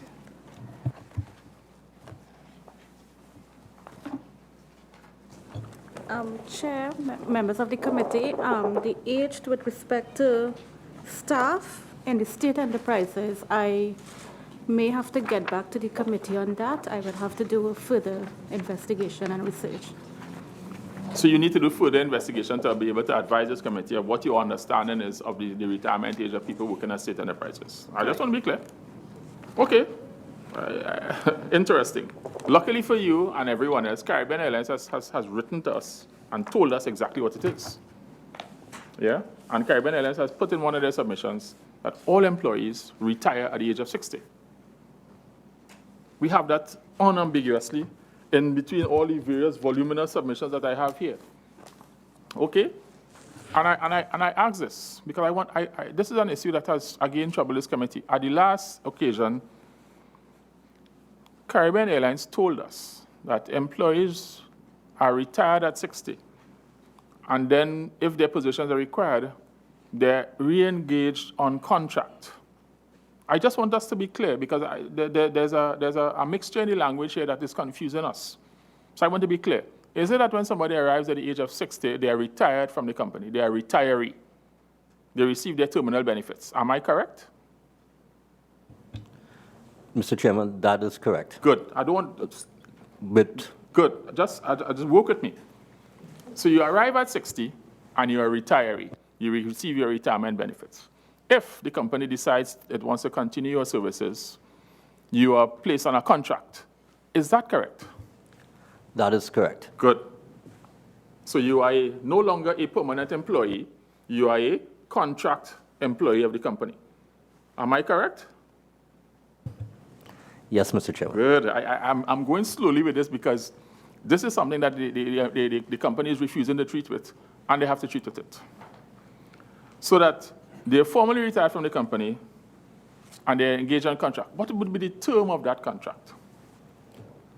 So in instances where people have been brought back on, those contracts would be for a one-year term. 1 year in most renewable? instances. Yes. Good. So that, let me ask a different question. Because when we look at I'm going to begin with the pilots and then I'm going to deal with the maintenance crew because this is a serious issue in the company. And the committee team here, I will show you, they've done some tremendous work to help us understand what is happening with the pilot cohort globally. There's a shortage of pilots going around the world, and every major airline is putting strategies in place to make sure that they have an ongoing cohort of new young pilots joining on an ongoing basis. Caribbean Airlines is bucking that trend. And I understand also, correct the chairman, is it that, am I correct to say that the negotiations with the pilots union is ongoing or about to begin? Could someone confirm that? The current collective agreement has expired, so yes, we are engaging with TALPA with respect to negotiations for the pilots. Good. Now, I want to refer back to the a comment made by the chairman, the CEO, forgive me, earlier, where he said there's young graduates, people really highly trained, graduates are highly trained people. You would have heard that comment from many other public officials, that we have a whole cohort of young, bright people coming back with qualifications needing jobs. The last time Caribbean Airlines, by their own admission, by their own records to us, advertised for pilots, they got over 100 applications. So we couldn't understand why you have pilots who are over 60, they're getting their pension and then receiving the highest salary they've ever earned, and they're continuing to work until whenever, I think up to 65. That is untenable. The committee made a specific recommendations, and your response is Caribbean Airlines will consider this recommendation. We don't know what that means. You have a situation where, and I want to share with you, because perhaps Caribbean Airlines is not keeping up, but particularly the committee team here has advised me that airlines around the world, that aging of the commercial pilot issue is a global issue. A report out of CNN in July of last year indicated that US airlines will need to recruit 87 new pilots a day in order to keep pace with retirements. So you find that, and then you look at the news around the world. I'm sharing information with you to help you understand where we're approaching this. You have some of the youngest pilots now. You have a captain for Air India, 30 years old, flying a 777 aircraft. Previously, somebody was a 737 pilot. A 30-year-old woman, I might remark, captaining a 777 aircraft on long-haul flights. So the move in the airline industry is to try to make sure that you move your cohort up in age. You move under the people, and I'm not saying you kick out the retirees, but it should be part of your process to say, guys, you've done your service. In order to accommodate that, you need to make sure that you have the cohort coming up and you have the proper succession in place. What we see, and I've given a lot of background to this. I look at the agreement existing between Carl and there's an interesting clause. The company will not lay off or retrench any pilot during the tenure of this agreement unless circumstances other than such as now develop. So that, in other words, Caribbean Airlines can't retrench a pilot. I don't know who agreed to that, but so I'm raising these issues because you have negotiations going on now. And then another article, a pilot who attained the age of 60 years shall have the option. The pilot shall have the option, not Caribbean Airlines. Understand this. And this is where I don't know who negotiated these things. The language in here is very centric to one party. A pilot who attains the age of 60 shall have the option to retire immediately with full pension benefits accrued at that date and to continue employment under contract under the same terms and conditions, including seniority. We dealt with this frontally at the last hearing. It is impossible, logistically, in our HR system to be a retiree and have seniority over people in the establishment. You recall, I went through a process. You're retired from the company, you are no longer an employee. How could a contract service provider have seniority over people in the establishment? We recommended the Caribbean Airlines stop that. Your response is, Caribbean Airlines will consider this recommendation. Yeah? And this is troubling to us because that is an easy thing to fix. It is an easy thing to fix. It requires some fortitude. But it is an easy thing to fix because by the CEO's own admission and by the many public statements by many government officials, there's a whole cadre of young people looking for work. Bright, young people, highly educated, highly skilled. Many, many young pilots by Carl's own admission. Yet it seems that we want to perpetuate those who are beyond 65, and we operating in an environment where there's a global shortage coming up of commercial pilots. And every airline in the world is trying to fix that. And I have one piece of context again, because the committee has done its work. I'm sharing with you how we done our work. There's a particular airline operating out of Trinidad and Tobago. I won't call the name. But their parent company, when they got into successive years of financial losses, the pilots union and the mechanics union agreed to a freeze on salary increases. And if you look, I went to the department, we have the data from the US Department of Transportation, Form 41 submission. For all the years that they were making losses and while they were in bankruptcy, the total salary for pilots and mechanics didn't move. It held. And this is a major global airline because the pilots understand that the survival of the airline means their survival. The survival of the airline means their survival. So the union agreed to hold on any increases, and it was for a period of 12 years. It wasn't just for a 1 year period because it's survival. And the last bit of context, when you go into the room negotiating on this agreement, the fact of the matter and the data we have, Caribbean Airlines has run operational losses of over $1 billion in the last 5 years of data that we've had. When you go to the room, you should be able to say, hey, our operating losses, the period 2011 to 2016, we don't have the 2017 data. Our accumulated operating losses are well over $1 billion. We cannot afford any increase. In fact, we would probably suggest a cut or a freeze, at the very least a freeze. So I have laid a lot of information on you to demonstrate that this committee, when it made the recommendation, that is what framed the recommendation. We understand what's going on globally, we understand what happens in other places, and we understand what Caribbean Airlines needs to do. So we were thinking that you're all in the aviation business, you understand this better than us, so this would be an easy thing to action. Yes, Mr. Berry, I see you're anxious to respond. Chair, you have no disagreements from us with respect to the recommendations of the committee on this. And as mentioned by the VPHR, we have the policy where people retire at the age of 60. I just want to point out that we will work on this, but we have to also appreciate the context that we're in now in terms of succession planning. And we can't put the airline at a disadvantage in terms of safety and skills that are needed right now to run the organization. What is needed is a clear... Mr. Madeira, let me stop you. I'm not arguing with you. What we're saying is, if the Caribbean Airlines say, listen, we agree that this is the policy that will be adopted going forward. There will be a transition period that will allow us to fully implement this recommendation. So if that is what you're saying, that is what I would like to see, that we understand this is something we need to do. We will have the conversation with the parties that we need to have conversations with to implement it, to make sure that we have a better system. And here's what. We did some numbers for you. Because your group of pilots over the age of 55 to 65, they're at the maximum of the range in terms of salary. Given that pilot salaries accrue to 53% of the total wages and salaries bill of the airline, I'm not sure if everyone... Pilot group is probably the smallest individual group in the company. I live 100 and something people out of 1,700 or 1,800 staff. But they account for 53% of the salaries and wages of the airline. So they're already well paid. They're already well paid. And by any marker, when I did the analysis of the Department of Transportation Statistics, all of the major U.S. airlines, pilot salary as a percentage of total wages and salaries in the 25 to 30% range. Caribbean Airlines is double that. Something is wrong. I'm not advocating a 50% cut, but somebody needs to stop the bleeding. And these are things that should be addressed. The committee recommended it, and I hope that in my discourse on this subject that we have provided you with the context, and we will support the company and the board and the management in getting this done.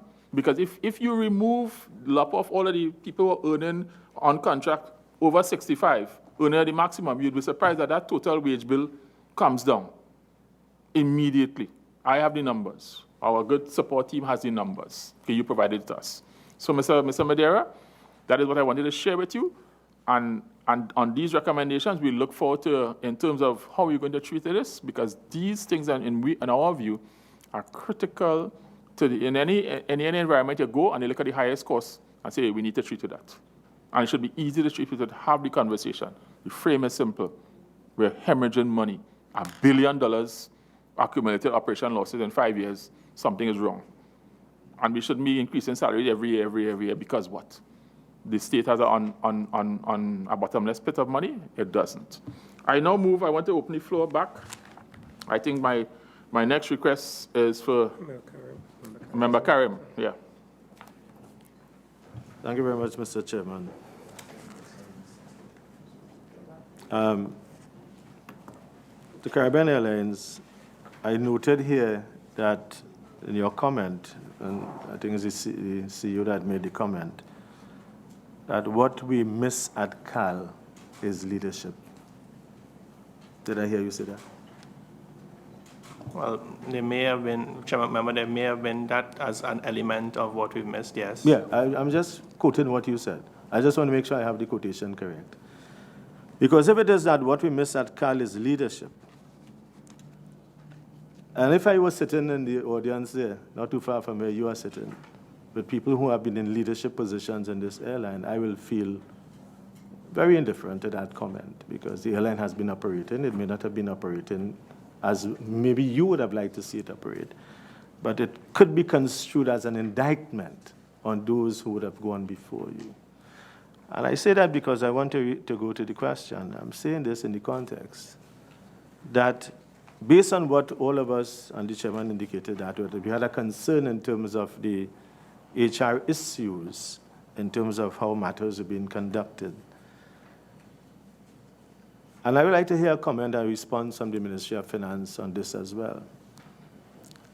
It is very clear to us, based on all that has transpired this morning, that while a manpower audit was commissioned for the airline, decisions were taken before the final report was presented to the executive management, to the board, and to the Ministry of Finance. Am I correct? And if that is correct, can I get a response, the opinion of the Ministry of Finance? Is this the normal tenable position, or is this an untenable position? Member, just to correct, the executive positions, to my knowledge, have not been submitted to the Ministry of Finance.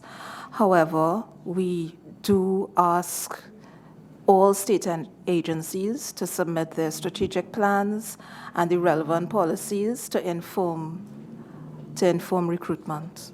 So in other words, this was an untenable position as conducted by Caribbean Airlines vis-a-vis the Ministry of Finance guidelines. It would seem so. The second thing that I wanted to ask, it appears as though, Mr. CEO, that there has been a very heavy emphasis on IS, on IT systems. And I'm wondering whether the employee satisfaction survey, have you conducted one recently? If it is that the one has been conducted, it will be useful to see the results of that employee satisfaction, or maybe dissatisfaction survey, whichever side you want to look at it.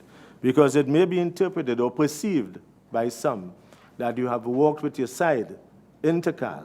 That might be a perception, may be wrong as well. It might be right based on what we are seeing, that you have worked with your team, and how does that really mesh or integrate or have the purpose-driven organization that CAL is expected to be? Members, so I think some very valid points. I'm very happy to answer them. So on the point of leadership, yes, I do agree we have challenges in leadership, but let me be clear about how that came about. We've had significant instability at the board and senior management level within CAL over the past 10 years. And by that I mean we've had several changes of boards, we've had several changes at the chief executive position and VP level. Do you mind to explain what the instability means? Because the instability we have people here in this audience who ran the airline. You know. The instability is the changing of the board constantly, the changing of the senior management team constantly. And by virtue of that, you would have had several persons acting in certain positions for extended periods of time. Now, from my assessment within the first 4 months, this has had a significant impact on the leadership within the organization, and that is what I'm referring to. This is nothing specific about an individual. At CAL, we have some of the hardest working employees, some of the best and most conscientious people you'll find. But what I am saying is that we need to complement that now as the leadership of CAL. We need to put stability back, and we've had it for a year. We have a great board in place, and we need to set up a great senior management team that would be there for the years to provide that stability and the leadership I'm referring to. So yes, I do agree there's a challenge of leadership, and that is exactly what we are starting to sort out within the airline. Okay. Sorry. Do you want me to answer the IS? Yes, you could go ahead. Because, sure. So with respect to IS, I'll again reiterate, from my perspective, there are two main areas that we need to focus on in CAL as a starting position. The first is HR, and that includes employee engagement, taking care of people within the organization, communications, etc., and developing people within the organization. It comes back to the position that Mr. Chairman referred to as well in terms of people retiring and how people can take over in the long term. In addition to that, we need to think in terms of the force multipliers that we have within the organization. Right now, if we have challenges with people with flight disruptions, we could potentially treat that in a very manual way. Right now, if we have problems on the air bridge and people have to be notified, we're treating with that in a very manual way. The public needs to appreciate what we want to do is change that for them. We want to take IT into CAL and bring it into 2018, where people have a mobile app to check in on a flight, where people have technology telling them that their flight is disrupted. And we ultimately see it as our goal to support the entire organization through HR and technology. That foundation is where we want to build to make CAL profitable. And that may be so, but you might have a very good technological platform. But do you have vacancies that you have not filled in maintenance and engineering? Very good point, member. So when I came in again, we looked at all the vacancies within the organization. And we actually had, from the perspective of the list of vacancies, we had over 100 vacancies. Now, again, the question is, where do we actually start with respect to our implementation in terms of turning CAL and making it profitable? That is the responsibility of senior management. Our responsibility is to determine, based on our experience and assessment within the organization, where we need to focus to provide that maximum impact. And I'm saying that the next stage for me is clearly commercial, because we've seen where we have done it, and the chairman mentioned it at the start, where January and February, we actually made 103% improvement at the profitability level. In fact, January month, we are proud to say we were profitable for the first time ever in January. So I'm saying the order of events, providing data that commercial could use, and then actually create that profitability is key to our decision making. Okay. With respect to the profitability, if I may just interject, since the advent of the wet lease, the ATR from Liad, have you had any flight cancellations? And if you have, what kind of cost is involved in that? And what's the payload you have experienced? And now, around the vacation weekend, Easter weekend, you might have a heavier payload. But have you had to cancel flights to Tobago on the air bridge? Yeah. And if so, why? And what is the cost of that? So, if I may remember, are you referring to the ATRs that we own? Well, I'm talking about the wet lease particularly. That you have The got. recent wet lease with Liat, you're referring to? The recent wet lease. Okay, no. So what we do, obviously, ultimately, is to provide the service that we have gone into the contract to with respect to providing the seats to the port. If there were any cancellations on our side, what we do at CAL is provide a service to the people of Trinidad and Tobago. And many times we consolidate flights. So you may find that a flight might have been canceled, but ultimately for that day, we transport the passengers. And the guys in operations are actually doing an excellent job. It was seen for the carnival period as well when we had the disruptions, where we actually went with 4,000 empty seats for that period. So what we are saying is that we do provide the seats in instances where there may be canceled flight for whatever reason. We consolidate those and potentially add on flights to make sure that passengers are transported. Is this as a result of bringing the 737s on? No, well, what we do from time to time is augment the service with the 737s. Mm-hmm. And that must be an additional cost. Of course. Mm-hmm. Do you want to tell us, like, for a return trip on the 737, what that could cost? I don't have it right before me now, member. Okay. All right. With respect, again, to the operations at Caribbean Airlines, would you say that all of these decisions that you would have made in respect to hiring have been approved by the board of directors and the executive management team is well aware of it? Yes, so what we have done is follow the process in terms of bringing structural changes to the HRC. Mm-hmm. The HRC would have reviewed those structural changes. They would have been brought to the board, mm-hmm. and the board would have approved structural changes within the organization. Mm-hmm. Any role that was hired was based on us getting structural approvals or approvals of specific positions to be recruited for. Do you have non-nationals working in the airline? Potentially, we may have consultants and non-nationals on contract positions. Yes, we may have non-nationals in the airline, yes. Do you have non-nationals flying the aircraft? I'd have to confirm that. Okay, it might be But our policy has always been to hire local pilots. And the only time we actually utilize foreign pilots, so to your question of flying, is when we actually have our local pilots away for extended periods of training. So these foreign pilots would sit in to substitute for these pilots during this period. Okay. Our policy has always been to hire local pilots. So maybe you might want to give us in writing if you have No any foreign pilots. if you have any non-nationals in the complement of staff in Caribbean Airlines, and you could always give us if there's give it to us in writing. But we operate throughout the Caribbean region, so. No, I'm talking about based here at Piaco International. Okay. Yeah, I would expect that if you're operating in Chedijagan, you wouldn't have too many Trinidadians there or Kingston and some, but we're talking about out of your home base. Sure. Mr. Chairman, I just want to ask one or two questions as we have the Airport Authority here with us present, and nobody has asked you any question as yet, so maybe I will want to ask you a question. If you can tell us the relationship with Caribbean Airlines and the Airport Authority, do they owe you any outstanding monies? And if they do, what for and the amount? And over what period of time has this been incurred? Good day, Chairman, again, and members. Member, the relationship between the Airports Authority and Caribbean Airlines it's a good relationship, we want to say. And the second question, the question with respect to owing us monies. Caribbean Airlines would have come into operations from January 2007.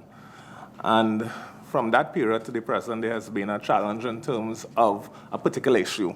And it's a challenge that I would want to go into some detail about. With respect to the rental for one area, which is the head office and the cargo and the hangar space area, there has been no agreement with respect to the rates that is payable. We have insisted upon a particular rates based upon board approval, and these are the rates that are in fact paid by other concessionaires and tenants on the estates. Caribbean Airlines did not agree to that rate.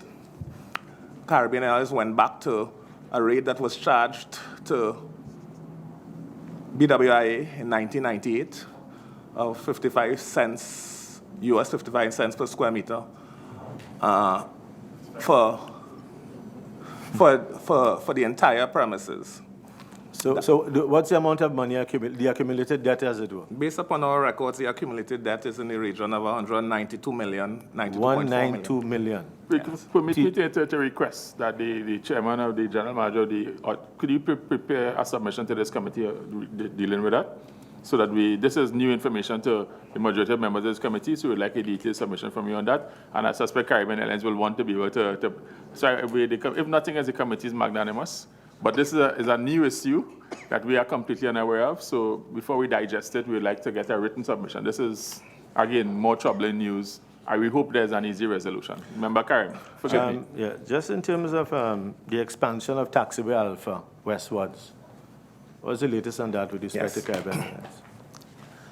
The challenge with respect to Taxiway Alpha is the fact that, according to civil aviation requirements, where the Caribbean Airlines headquarters is and the hangar area really is in breach of, there's an exemption granted by civil aviation with respect to that area. If you noted, when an aircraft comes onto the active runway, it goes across the active runway, turn and come back around. The intention really is to have a parallel runway, and Caribbean Airlines headquarters and hangar is actually directly in the area where that is to be done. That's the holding point here, one? Yes, yeah. Now, Chairman and member, I want to make a point. One of the points I want to make is that with this new administration in Caribbean Airlines, I want to say with the new CEO, we have had one meeting to discuss the question of the debt. So there is, in fact, now an arrangement where, in fact, and we have agreed in principle that we will meet again to get some kind of agreement with respect to this issue of the debt. We have tried over the years of Caribbean Airlines to deal with successive CEOs on it, and it was not, in fact, internalized in Caribbean Airlines. Mr. Newton, can I ask a question? Have you addressed this? You all are both state entities. Yes. Have you approached the Ministry of Finance on this matter? We approached our line ministry as the requirement, and in fact, there was It's a requirement, yes. Yes. There was an agreement way back 2010, 2009, 2010, 2011, somewhere, where we in fact will sit down with Caribbean Airlines and an independent valuator assist in determining the question of the rates. The Airports Authority acquiesced, Caribbean Airlines pulled out, and it was never it didn't come to fruition. Interested, Mr. Newton. Mr. General Manager, you said the relationship is a very good one, and we praise, we are very proud of our national airline. What about the scanners at the airport for people using them to go into these aircraft and so on? Are these all your scanners working? Because there was a newspaper report in 2017, and I know the person who wrote the report very well, in terms of the functioning of these scanners and the risk of these scanners that could not detect certain items. Could you elaborate on that? Well, are all your scanners working? All our scanners are working. In Trinidad and Tobago? All our scanners in Trinidad and Tobago are working. Member, the question with respect to some of the security apparatus with respect to the Airports Authority, I would crave the indulgence of the committee to not discuss that in public. Sure, we don't want you to. We could, in fact, but we could, in fact, make representation in writing to the committee. Please, the committee would prefer that for more than one reason you submit any issues or concerns in response to the question by the inquiry by the member. Was there a payment to the EPA at any time in the past? If there was, how much, and was it approved by the board and the ministry? The Estate Police Association, which represents the security officers, there is an agreement with the Estate Police Association with respect to back pay. And how much was the amount paid? We have paid $140 million in total.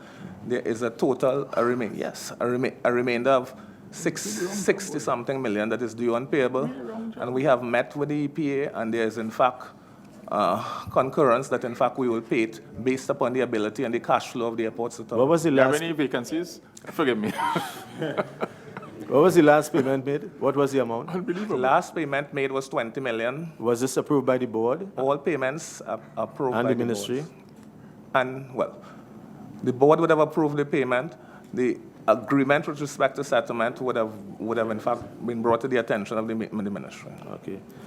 Thanks. With respect to the Civil Aviation Authority, and this is a question, is twofold to the Ministry of Finance as well. Is there any, or are there any concerns with respect to the operation of the Civil Aviation Authority from central audit?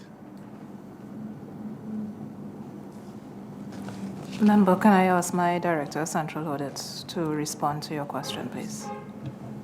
Sure. Thank you. Currently, there are no concerns from the central audit with Civil Aviation Authority. Was there any check missing from the Civil Aviation Authority property? Any check that went missing for any substantial amount that a former judge of the industrial court was asked to investigate?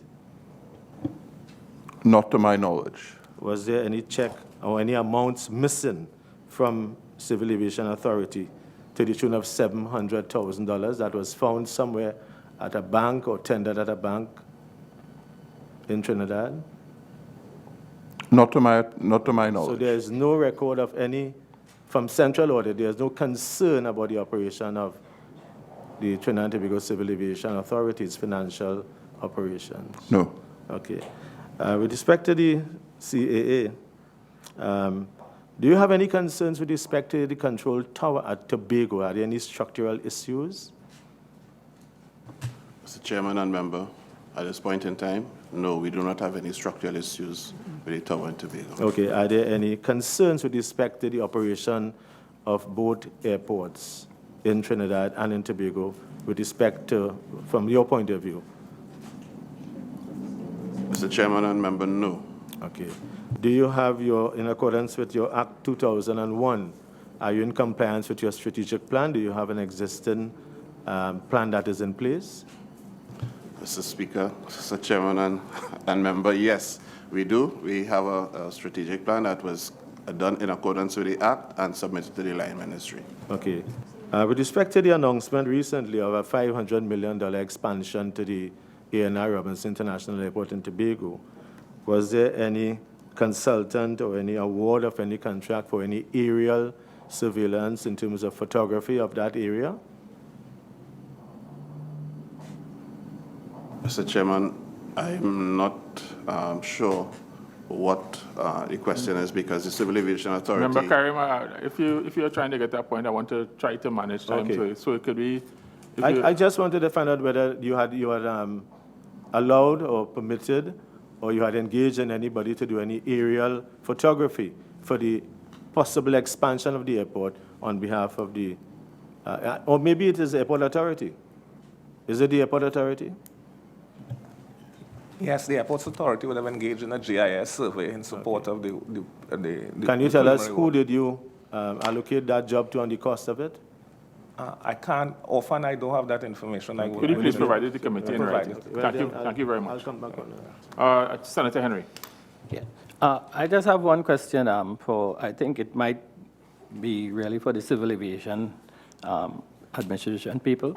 In terms of the wet lease with the LIAT, and in terms of their ability to transport people from Trinidad to Tobago, certain cabotage laws or whatever would have had to be examined.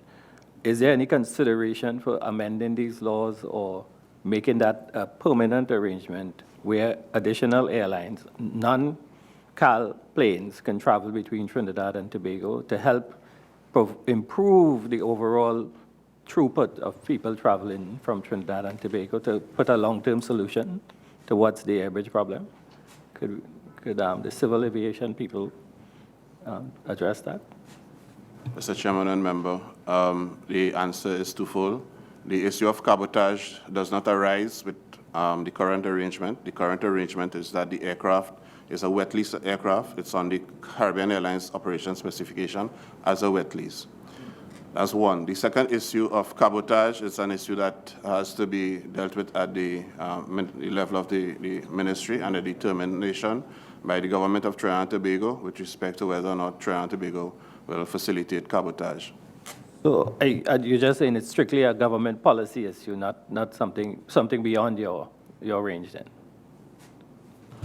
Mr. Chairman and member, once the relevant policy directions have been given with respect to cabotage, the Civil Aviation Authority will ensure compliance with the relevant regulation. I would like just to follow up on two things. So, to the General Manager, Director General of the CA. So I've heard you that you're essentially waiting on policy direction.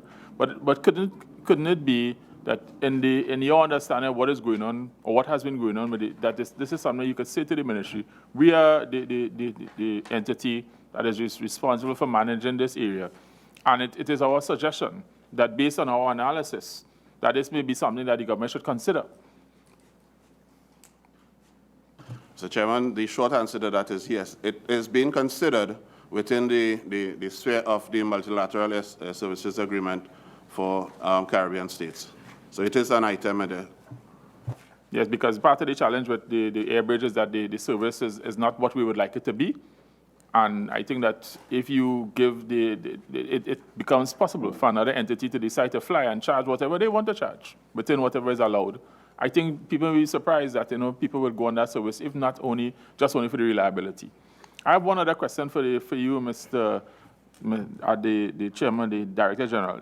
Could you give us an update? The last time you were here, you provided us some undertakings or some understanding of what is happening with Caribbean Airlines ATR operations.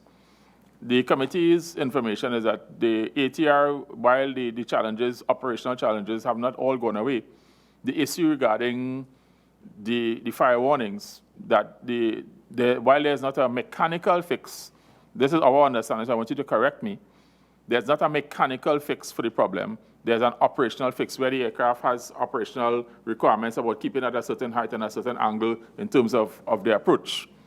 Am I correct in that? The manufacturer has provided certain operational requirements to which the operator is required to adhere. And that largely addresses the issues that arose early on with the operation. So since your last visit here, there has been no incidents regarding any issue with the ATR operations? Since the last visit, no, because we would have submitted our response to you. The last thing would have been the one in Grenada. And the only reason I ask that, sir, is that because there's no publicly available information, we don't know. And so you should have understood where I was going, because at the last hearing, I had suggested that even if your update says, listen, for the month of October, there's been no issues, everything is fine, there's been nothing reported, we would know. But where we sit, we don't know. So it's not a complaint, it's just that perhaps going forward, more information is better than less. Okay, I want to go back to an issue regarding the Caribbean Airlines building, because it was raised by another member. I understand that there's some challenges with that building. And I would like to Caribbean, because what we've been provided the committee is that the building is very old, and there's potentially some issues with asbestos removal in that building. If I'm incorrect, if the committee is incorrect, could you please advise us? And that, as far as we are aware, that building is not OSHA certified. So I wonder if this committee is incorrect or wrong, please update us that from what we've been informed, the building is not OSHA certified. In fact, there's your own safety people had raised concerns. So that we would like to understand what is the status of that building in terms of the health and safety of the workers of Caribbean Airlines.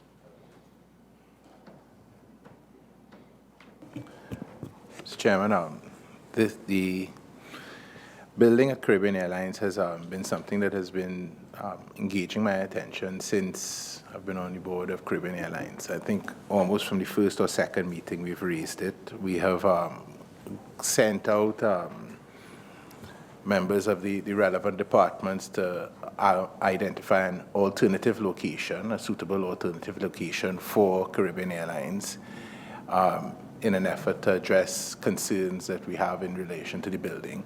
The building has been examined. We have reports as to work that can be done to the building in order to bring it up to a standard where we can stay there for a little while. The board has been somewhat concerned about spending that money and then finding somewhere else to go right away. So we've been trying to balance that. Up until probably the last board meeting, there's been significant discussion in that respect. And in fact, I'm just being reminded it is an agenda item for the meeting tomorrow, because what happened on the last occasion was that management recommended that repairs be done to the building. The board is concerned still about that, whether that would be sufficient, whether in fact we could rectify some of the concerns we have in relation to safety, etc. And that is why it's coming back up tomorrow again with further recommendations from... Well, I'm happy to hear it's attending, getting the attention of the board. It is absolutely... Because if the information in front of this committee is correct, there's an issue with asbestos in the building. Yes. Is that correct? I think that... Please confer. So, Chair, my understanding is that there is a concern that was raised with respect to the asbestos, and a study was done by an external party, and all safety measures were taken with respect to it, but there's no doubt that there will be some work that we will need to do in the future to take care of any potential issues that may come up. At this time, we have no hazards with respect to that asbestos issue, but it will require attention in the near future. Well, the committee is concerned for the employees. Asbestos is a carcinogen.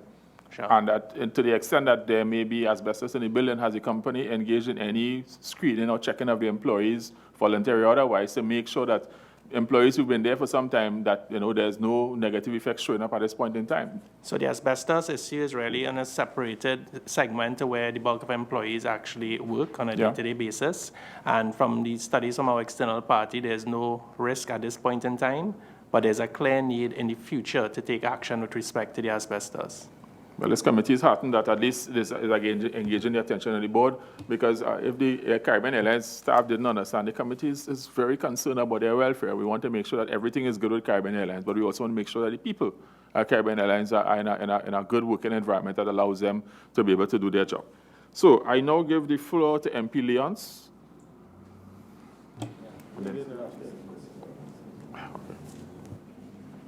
Yes, good day. Just a quick question. In terms of the dynamics of all the changes, some popular, some not so friendly.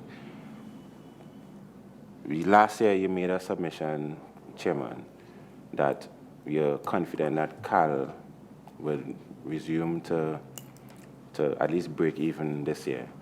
And I was pleased to hear the CEO say that in January they made a profit.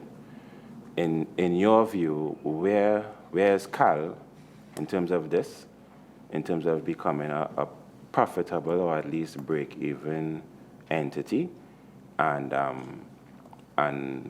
what timelines, if it not already, do you see the entity to reach this state?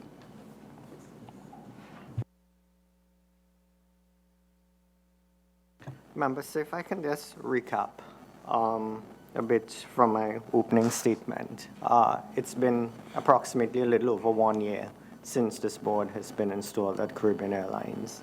The management last year were able to improve the performance of the airline by 57%. Year on year, so far, we're ahead of that by 103%. For 2018, we are forecasting loss in Caribbean Airlines, but we do believe that 2019 would be a critical turning point.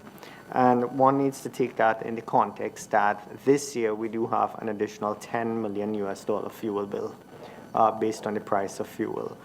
We are stating that the structural changes taking place, the commercial initiatives, and also the other projects in terms of the use of technology and cost optimization would bring us very close to that point. I need to say, though, that the commercial fare that should be charged on the air bridge remains a challenge. It is a critical issue that needs to be addressed. And if the committee does allow me in my closing remarks to update in terms of 16 recommendations that the committee would have made and how they were addressed at Caribbean Airlines. Okay, thanks, Chair. In terms of the losses that you anticipate for this year, you would have indicated before that the losses were at a decline. Is this loss a significant decline as last year's loss? Member, if I may, yes, it is. So, as the chairman mentioned, based on the increase in oil prices, we anticipate that for this financial year, 2018, we would potentially experience $12 million incremental operational expenditure for our fuel.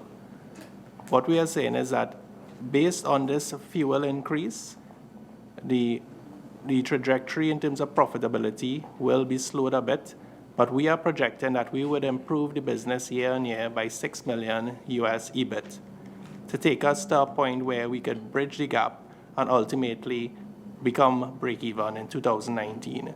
But on a performance basis, yes, this will definitely reduce the losses that we've seen from operations bar the fuel increase.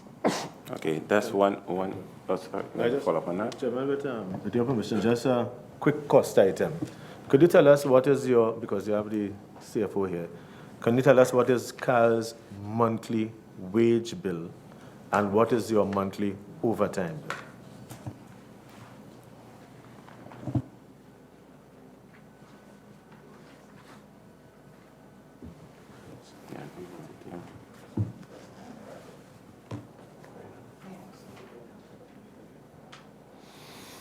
Mr. Chairman, to remember, I'm asking that we can produce this in writing to the committee, please.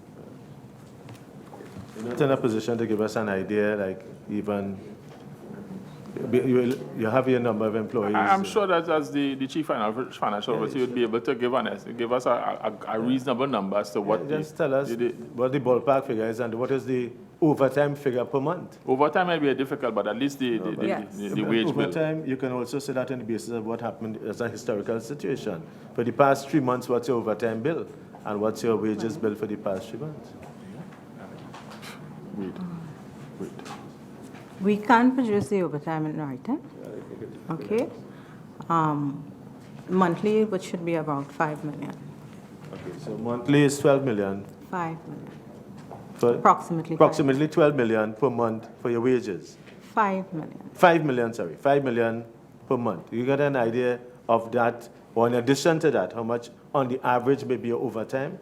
Excuse me, does the 5 million, is that US dollars, TT dollars?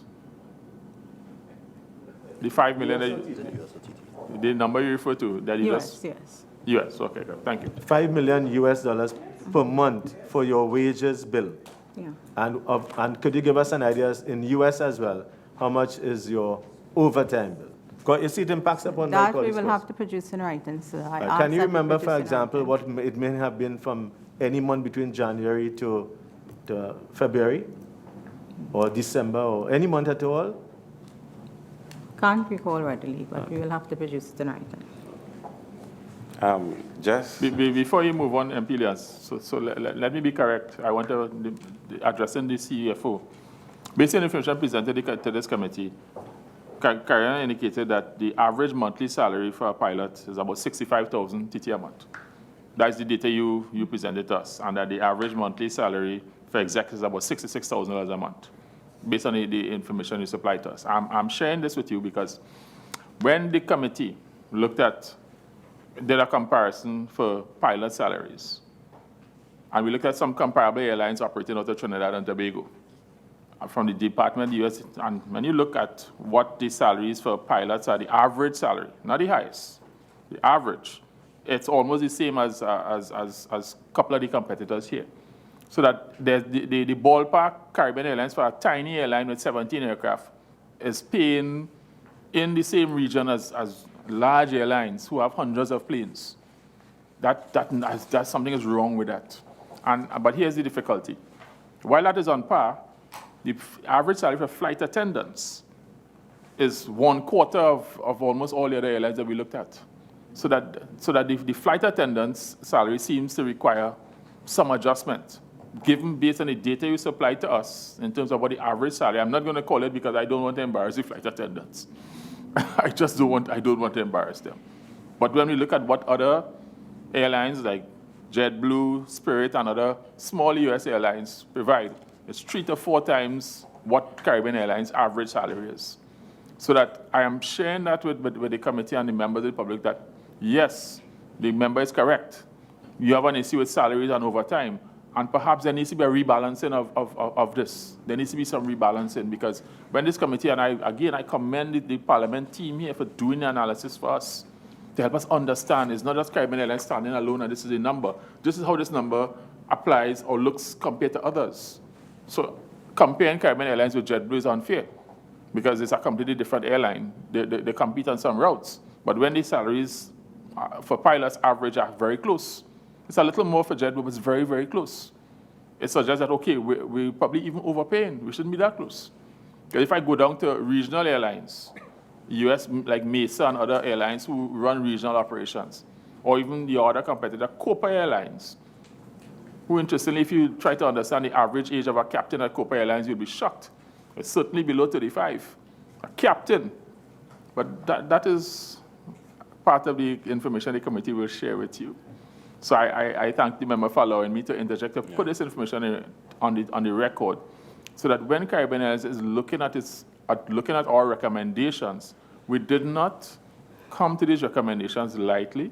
It is on the basis of hard analysis of the business of Caribbean Airlines and doing a market comparison to see what else is happening in the business, to say, well, this is perhaps where Caribbean Airlines lines up. And perhaps, certainly, on this basis, some rebalancing is required. Forgive me. Mr. Chairman, just in response quickly to your point, though, and sometimes also there's an element of practicality, because, and far be it for me to advocate on behalf of the pilots, because I agree we're going into negotiations and it has to be tough, and I absolutely agree with your points on the retirement, etc. But the fact about it is that we, like other entities in Trinidad, suffer with a problem where we train the pilots work for us, they get very senior, and then they go off to different airlines that pay better than us. So the fact about it is that there's a retention issue. So it's not so easy to say, with respect, that we only have 17 odd airlines, because the fact about it is that it's 17 odd aircraft, because the fact about it is that if we don't pay competitively, they will go elsewhere and we would lose our senior pilots. Now, I absolutely agree with you, and we will look at that aspect about training up, but there is that problem that we face. There is, because I, in fact, bearing in mind your recommendations, one of the freezes was on hiring of pilots. But the fact about it is that we are constantly training the pilots and losing them to competitors. So that's a concern that we have to deal with. And I agree with you, and I'm not going to say anything further than I agree with you. Yeah. Just continue. Just one thing, because it dovetails into what I was going to ask in terms of the strategy. Because in our previous discussion, we spoke about the entity seeming to be a top-heavy entity, and you all did acknowledge that you're going to have a strategy to address that.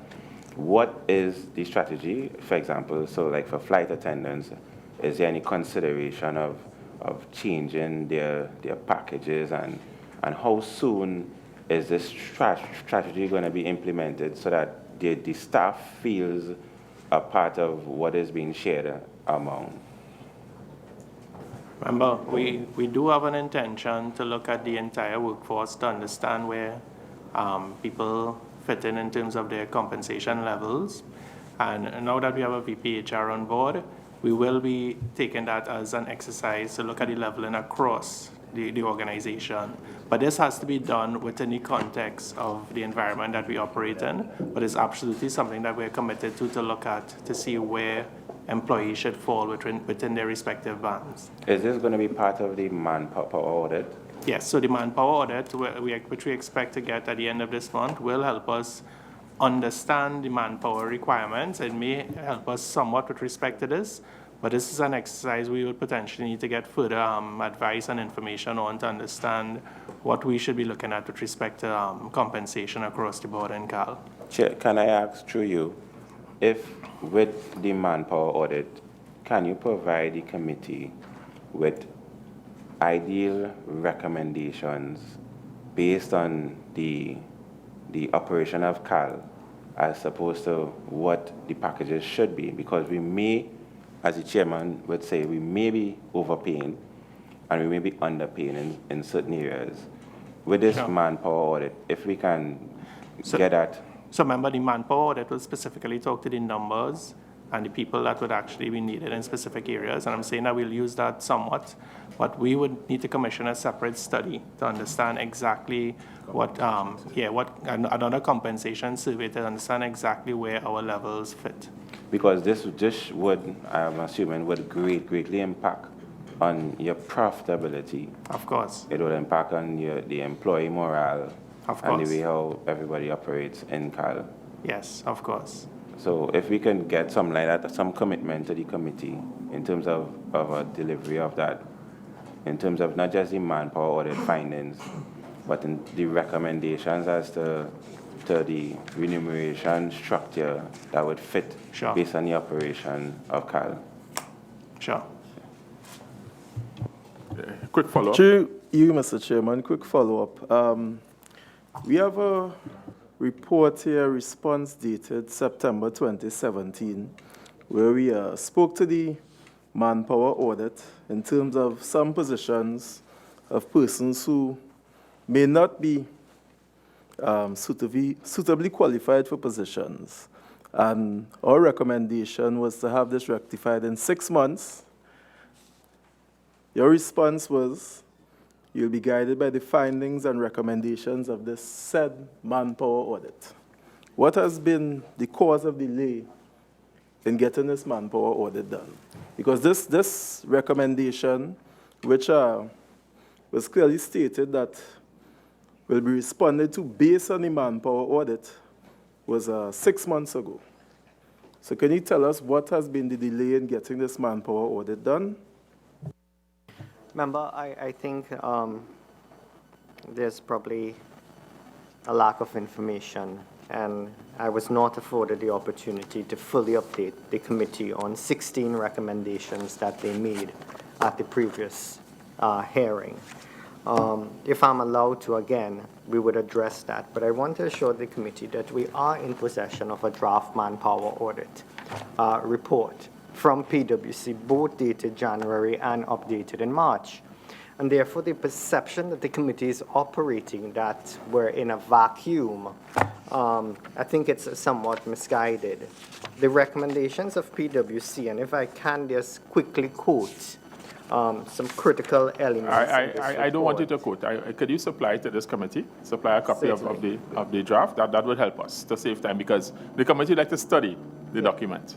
But agreed, Chair, and we most certainly would do that and forward the committee. But, I mean, we are being broadcasted live.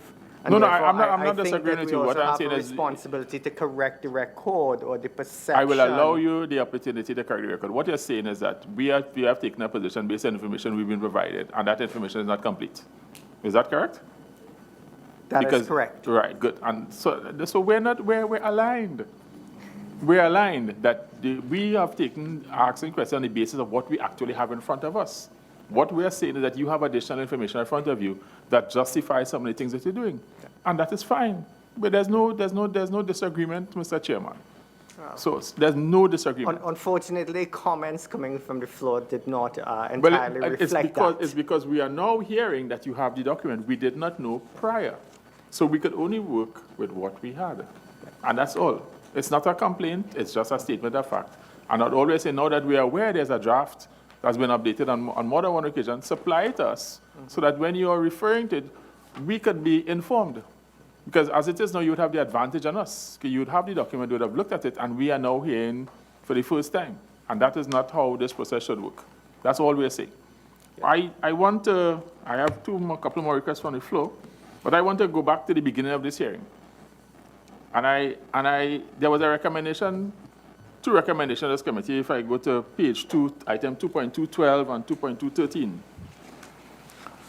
And this is an issue to which the Caribbean Airlines, the initial response at least, is noted. So the response, the recommendation is that this Caribbean Airlines should manage use of the jump seat for personal use by CAL staff.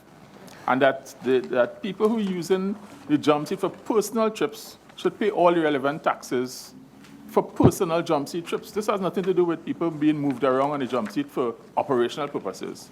But if you want to go to New York or Jamaica or Barbados or whatever you want to go for a personal jump seat trip, pay the taxes. Because what has been happening is that Caribbean Airlines, by its own admission, wasn't aware that it was a benefit in kind, and you may have run afoul of the Board of Inland Revenue because you were providing a benefit to staff and were not providing the relevant taxes to the state.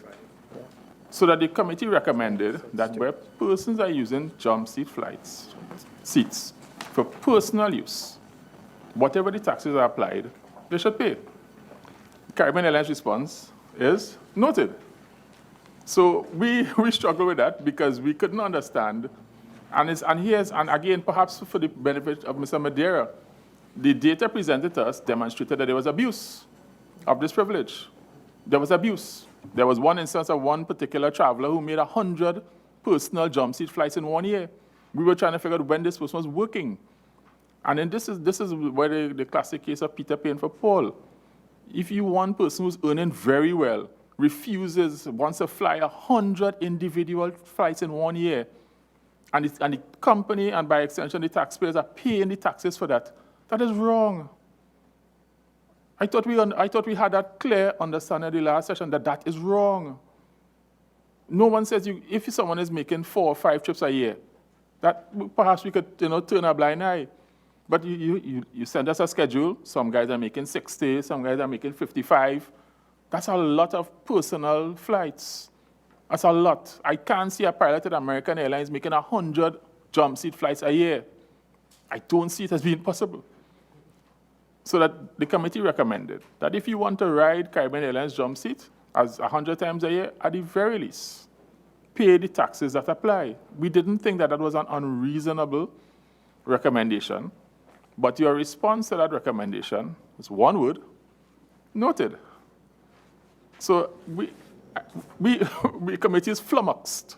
We use some proper English. The committee is flummoxed. That's something that you could easily fix. The policy is, going forward, issued by the CEO's office, pilots using the jump seat for personal use, you pay the taxes. Issue a release, and that's it. It's over. But perhaps there's more to it than that. I see the chairman is anxious to respond. Chair, and again, I really would like to come back to the point that the committee made recommendations. We have addressed 16 of those. Right. Which includes, So you've addressed this one? Which, if afforded the Please opportunity, share us how you've addressed this one. we can address. Please. First of all, it's twofold. One, it's a question of usage, but then it's also a question of abuse, of privilege. Yeah. And Let me get something from you. Do you agree? I fully accept it's abuse when you get a certain number. Thank you very much. We just wanted to make sure we're aligned. We can absolutely agree on that. Yeah. But the question of usage does not only apply to pilots, because anybody or any employee, in Caribbean Airlines, they do have an allotment to use. I think it might be 20. No, we're not. This is not. No, I need to. This is not the rebated tickets. This is purely jump seat flights for personal use. Right, but it comes down to taxes. Yeah. So I need to take it there. So it's not just a question of whether a pilot flies on a jump seat or whether he flies on a passenger seat. And it's not a question only of whether an employee flies not in a jump seat, but in a passenger seat. Both groups of persons do enjoy a benefit of kind in any which way. And therefore, the question of taxes cannot only be ascribed to the pilots. It must also be ascribed to any other employee who is using that benefit in kind. So I think for us to say only pilots or the pilots, it must be that it's equitable and that the treatment for the benefit in kind applies across the board. And Caribbean Airlines, we have engaged our auditors to assess what would be a reasonable figure to ascribe that benefit in kind to, so that we can deduct the applicable PYE for that benefit.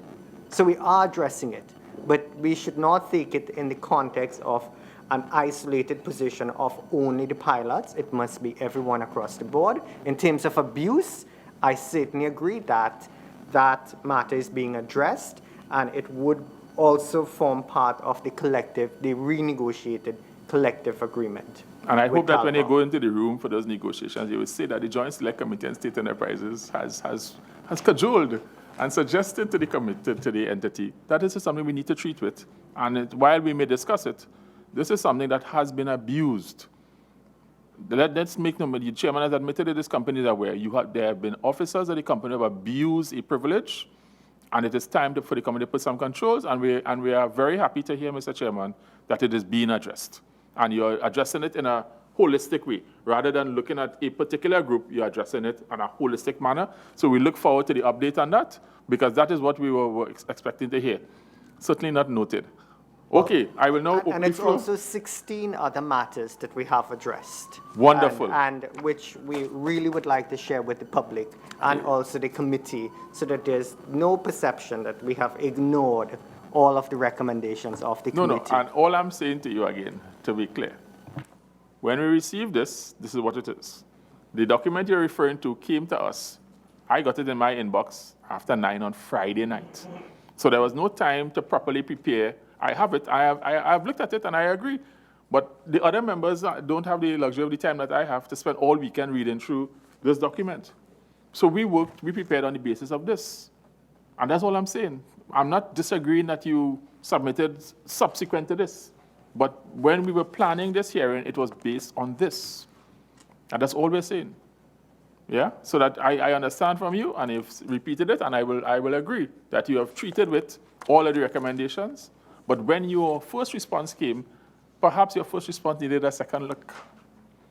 It needed a second look before it came out. And if there was the case, and you could have written to the committee and said, listen, could you permit, within the rules, give us 2 more weeks to fully respond? The committee would have looked at it and would have treated it rather than sending what was sent. So let's stop there. I have a request from Senator Mark and MP Antoine. So Senator Mark. Yes, thank you, sir.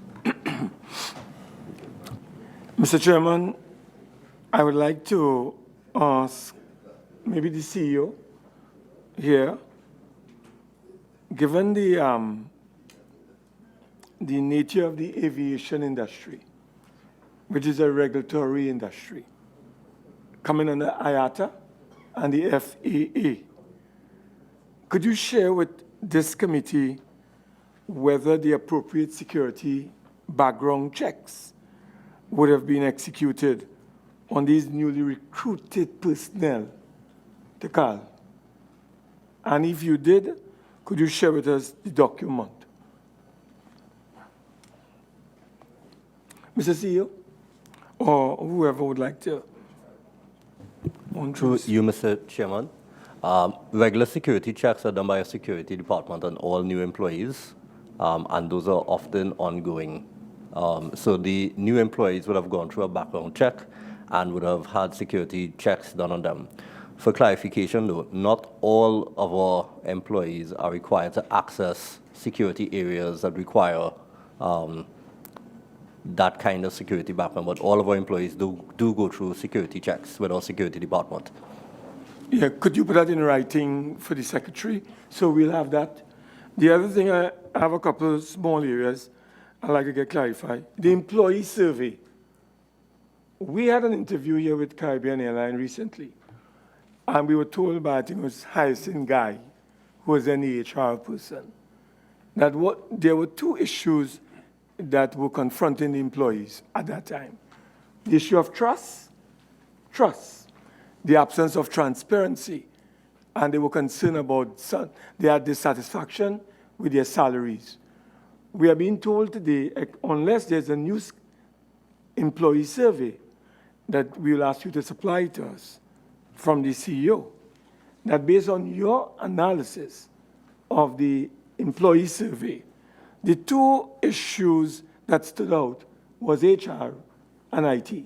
So what I'm trying to get, Mr. Chairman, whether the employee survey that we were informed about by Hyacinth Guy when we met her through the CAL, whether that was the same survey that was used by the CEO to arrive at this conclusion that the two main areas would have been HR as well as IT. Could you clarify for us? Sure.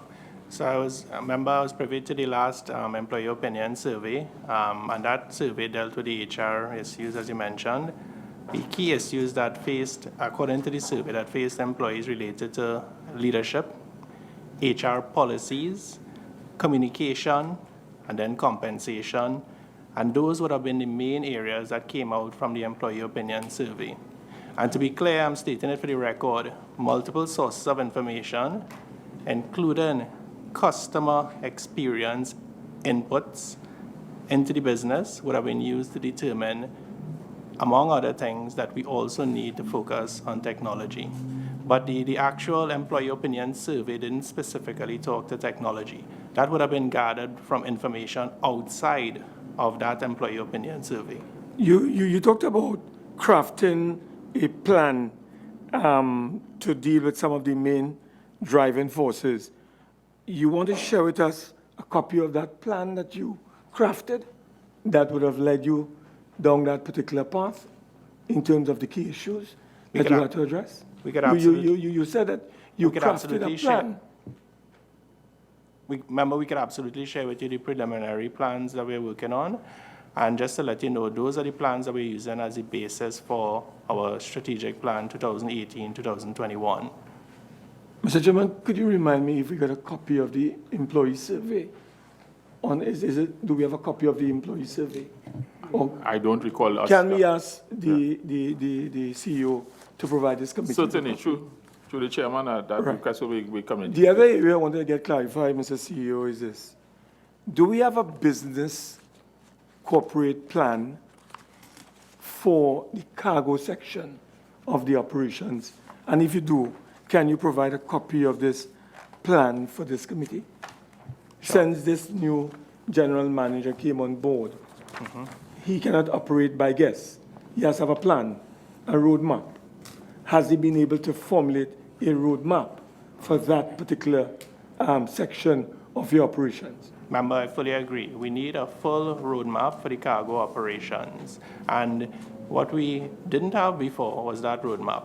So the general manager for cargo and new businesses would have started in January of 2018, so approximately 2 months ago.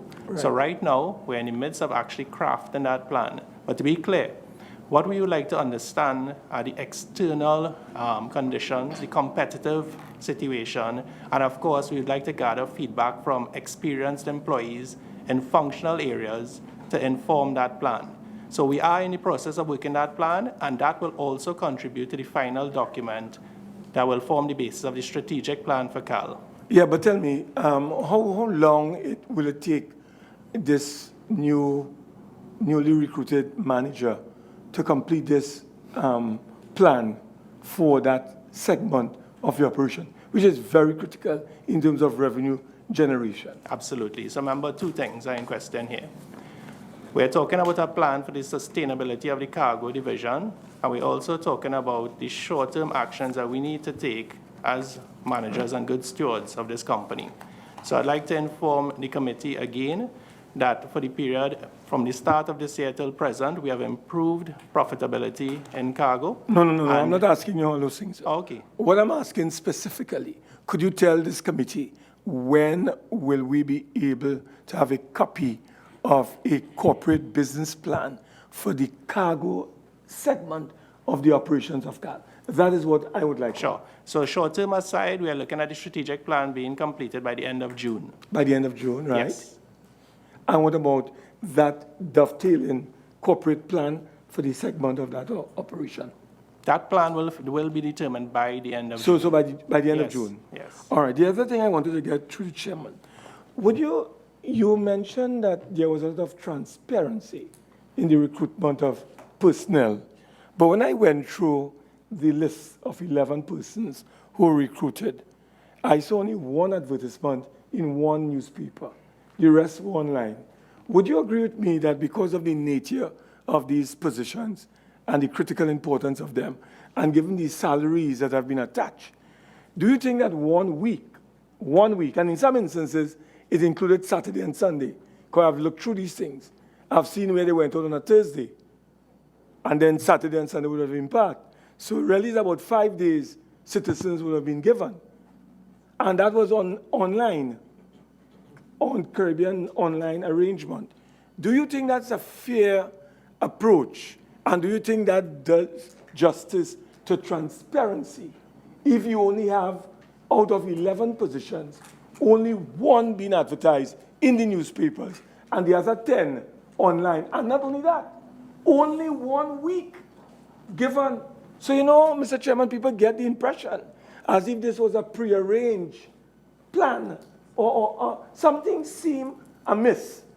Because I would believe, Mr. Chairman, that you need at least a minimum of about 3 weeks so people can apply throughout Trinidad and Tobago. But 1 week and only on your online arrangement?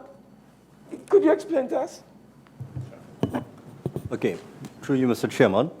Over the period, we provided recruitment on both Caribbean jobs as well as on our internal website and our external website. So those will be the 3 sources that we used for recruitment. We have an arrangement with Caribbean jobs where they allocate us space, which is a more cost-effective approach than really using the newspapers. Just to highlight, we get significant feedback from Caribbean jobs. As an example, we've had situations where we received upwards of 200 applicants through that process for individual jobs. In one instance, we actually got close to 600 applicants for an HR role that was advertised through that position, through that medium, sorry. So we do use that medium, and it is, given the current best practice, a suitable medium that we consider to be used. But do you think a week is adequate, sir, for citizens to respond? But some of our vacancies are advertised for somewhere between a week and 2 weeks. No. Yeah. In this instance, 11 vacancies or new position, all from what I've seen, 1 week. Mr. Berkeley, I think the question, I want to ask you the same question but differently. In your experience as a VP, I looked at you, you seem very well qualified for the position. So thank you. So that we have no issues with you. But in your experience, a company advertising for senior management positions, And I have no issue with it being advertised online, but the period of 1 week online for the advertisement seems terribly short. It seems really, really short. Perhaps because of my own experience in other places where I do other things, and we're trying to engage people, you can run an advertisement for a week is not on. You have to run probably 3 weeks to 4 weeks to be able to get the pool of respondents, and then you can call from there. But I want to get from your experience. Your long experience is listed here. Right. So just based on my experience, given that the bulk of applicants would have come in during the first 3 or 4 days, you do have a reduction in terms of the numbers of applicants that come thereafter. So in that regard, and given the critical nature of the rules, that I would submit that a 1 week period in that context would be adequate. So you're saying that 1 week is adequate? Again, in the context. You're on the record, so I just want to get your view. I am not an HR professional, so that I just want to be guided by your experience. May I continue, Please. sir? Mr. CEO, I observed that we requested in writing what were your terms and conditions of employment, including your salary. You chose, for whatever reason, to leave your space blank. You had an opportunity to give us in writing. So since you have chosen to leave your space blank, and you are an employee of the taxpayers of this country, would you now tell this committee what are your terms and conditions of employment? Member, we will submit that in writing once I get the full details of that and send it on to you. No, listen, Mr. Chairman. We ask that that be submitted in writing. You had an opportunity to submit it in writing. You refuse. You refuse to submit it in writing. Now, you are now coming at this 11th hour to say that you're going to put it in writing again. Mr. I'll be guided by the chairman on this matter. The chairman is minded to have the chairman of Caribbean Airlines respond on that. The Caribbean Airlines, and again, Mr. Chairman, Caribbean Airlines is a victim of its history with this committee. You don't want this committee to share with the public some of the challenges we've had with Caribbean Airlines in terms of requesting information and getting the full information. I don't want to put the gory stuff out for the public in the public domain. Caribbean Airlines we requested the information. The member has requested a response, and I, as the chair, would ask you to respond directly to the member in terms of the numbers that are. We have the document here, and when every case it has base salary, vehicle allowance, other allowances. Could you please tell us those numbers?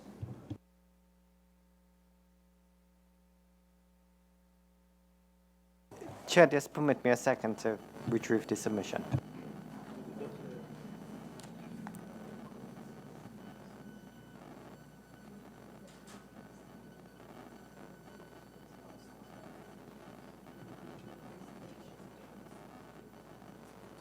Seeing that this is proven to be a difficulty for Caribbean Airlines. No, Chair, I understand your challenge.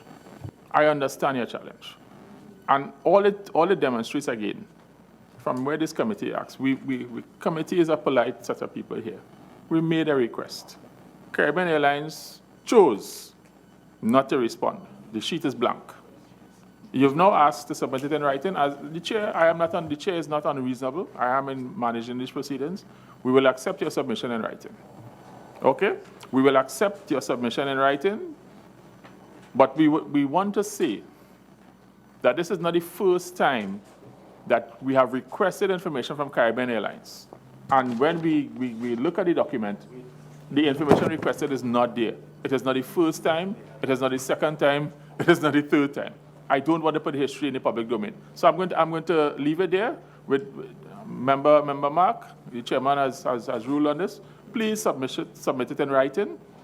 And all this committee is asking for, when we ask for information, we don't expect blank spaces.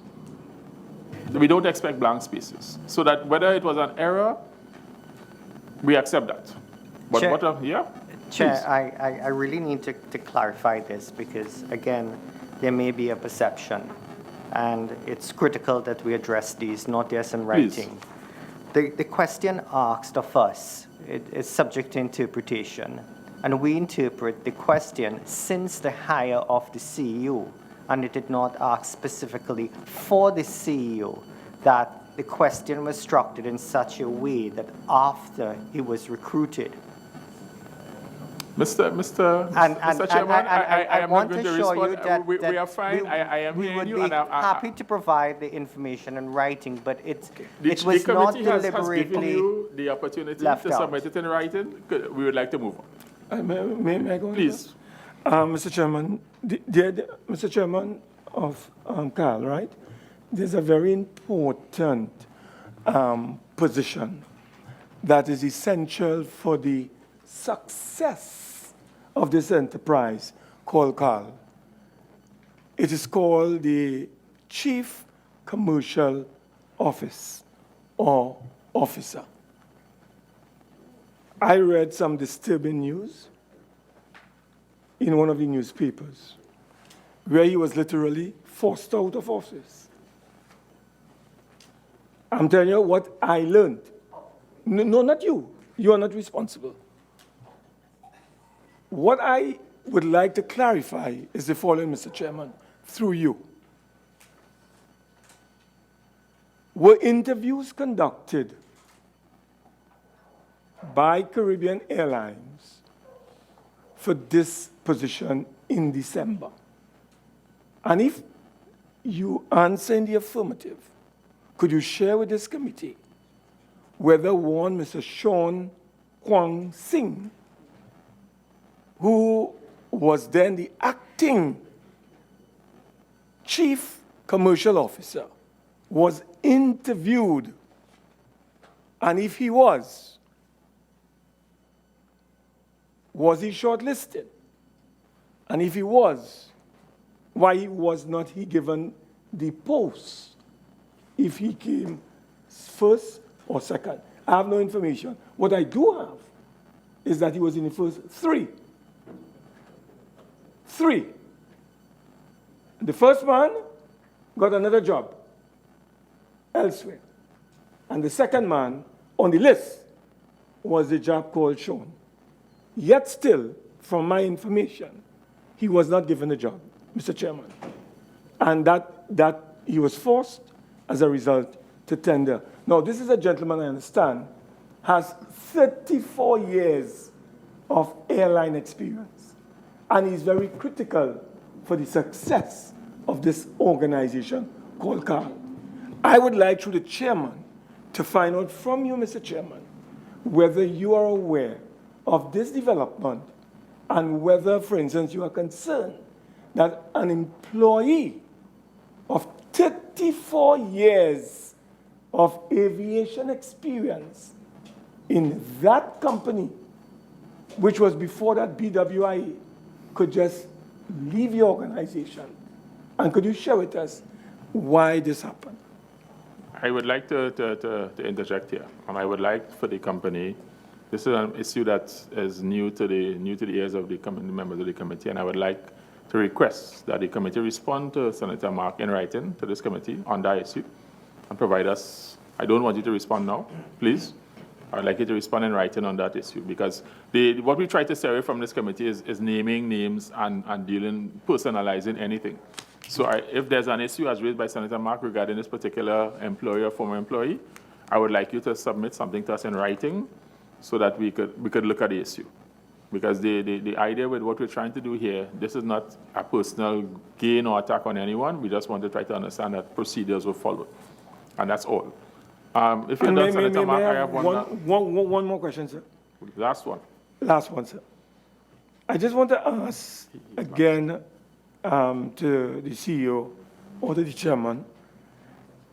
You did indicate that for the first time in January of this year, we were able to break even as a company, right, in January, and we're on a good course.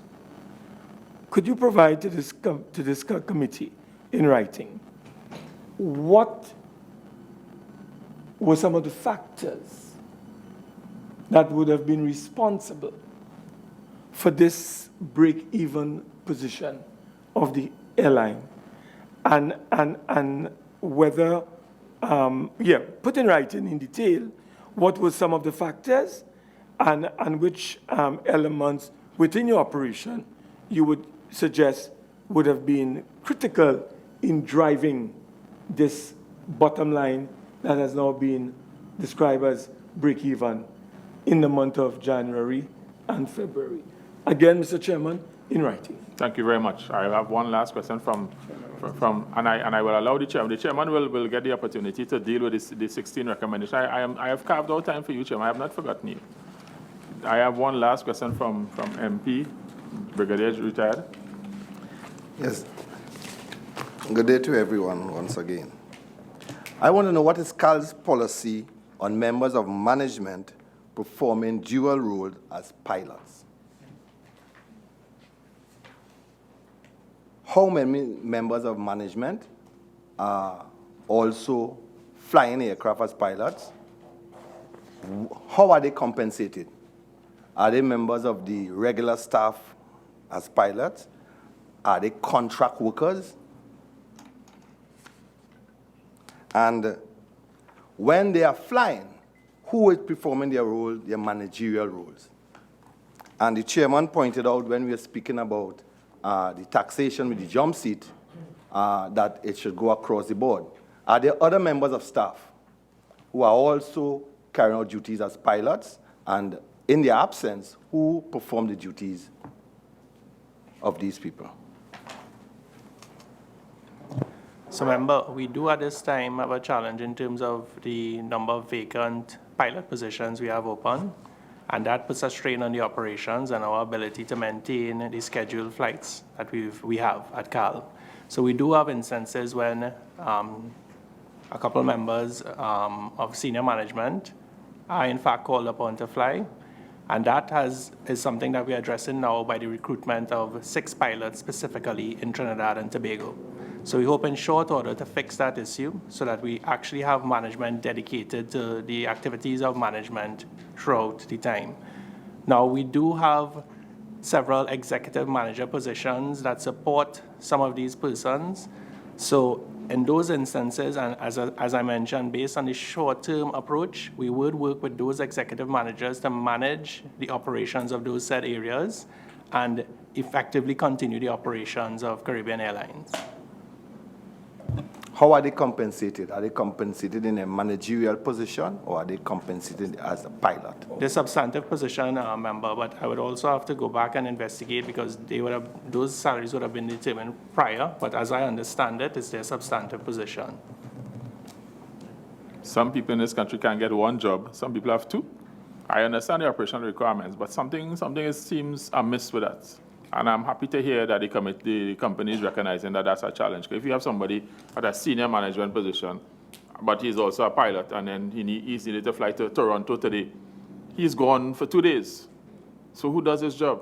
And the question is correct, what is he paid at for those 2 days? Is he paid as a pilot, or is he paid as a senior manager? We don't know. Something seems wrong with that. I mean, it just seems wrong.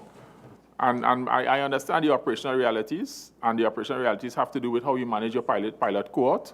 So I look forward to hearing how you can improve that management of the pilot cohort so that becomes something from the past, or something that is an emergency rather than guys routinely being rostered to fly, but they are senior managers of the company. Something is wrong with that. It can't. That means people are able to bite both cherries. They're having 2 cherries and biting from both cherries. And as it is, we would like to get to understand, in persons who perform in that role, what is their payment? How is it calculated? Is it that they get a prorated salary for the pilot salary, and then they get a prorated management salary? We don't know. So I think that would be something that we will request from you to help us understand what is really going on there. Because we look at the numbers, and some of these people are already earning significant sums. Some of them close to 6 figures. Okay? Very, very close.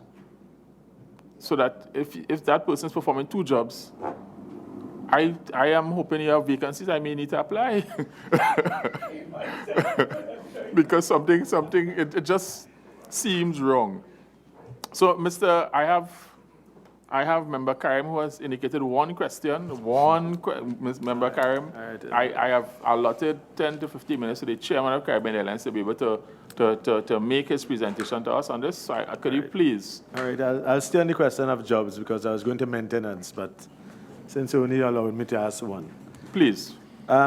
Could you indicate to us your total employee complement? How many persons? And of those, how many of those are on short-term contracts?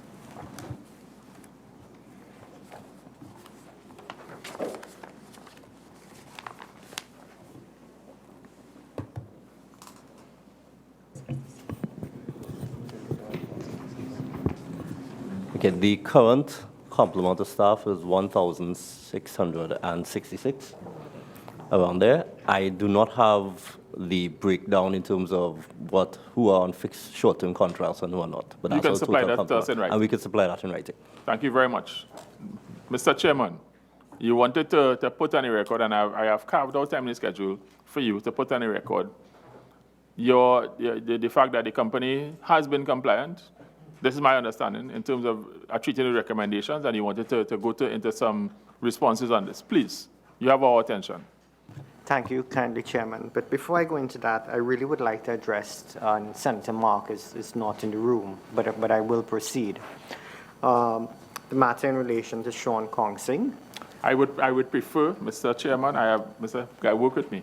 I have ruled on that matter, and I would like for you to provide a submission in writing on that. The committee is not one where we try to deal with individual issues. We would not like to treat it that way. If we were in a private hearing, it might be different, but on public here, we would not like to treat with personal, individual staff matters. Okay. So please provide something, a report or an update us in writing, and we will decide how we respond to you on it. Sure. Please, if you permit me. Okay, Chair, but I've noted, but maybe I can deal with it from the Office of Chief Commercial Officer. Yes? I would, again, Mr. Chairman, I am asking you, because we know he was the holder of the position, so it's the same issue.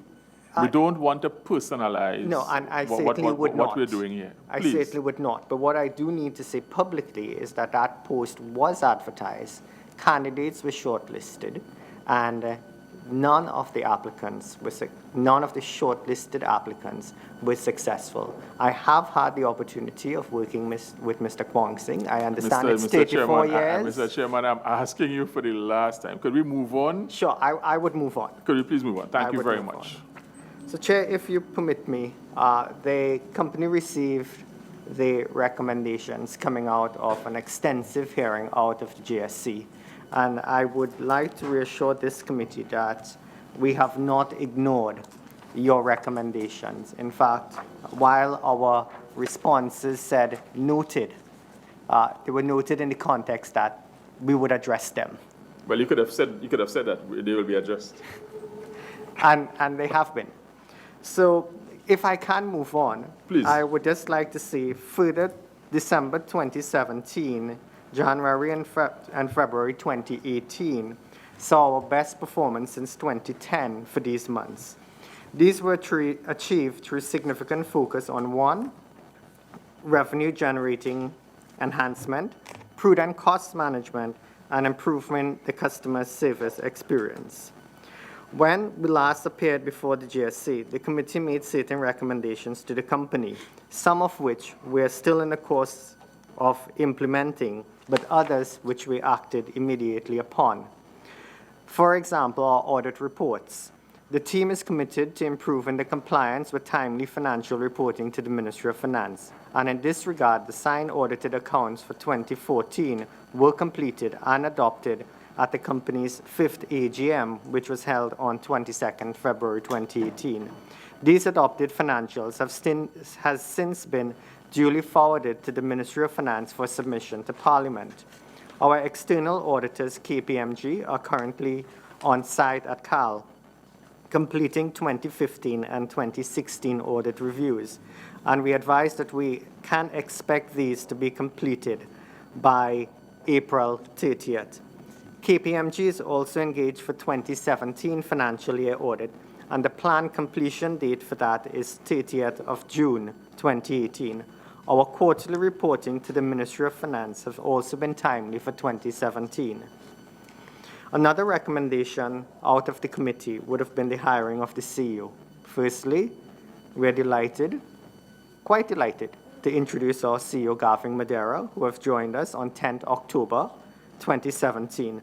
The board conducted a comprehensive search for a suitable candidate to lead the airline and determined that Mr. Madeira have a strong combination of leadership, governance, and communication skills to meet the challenges of this competitive business environment.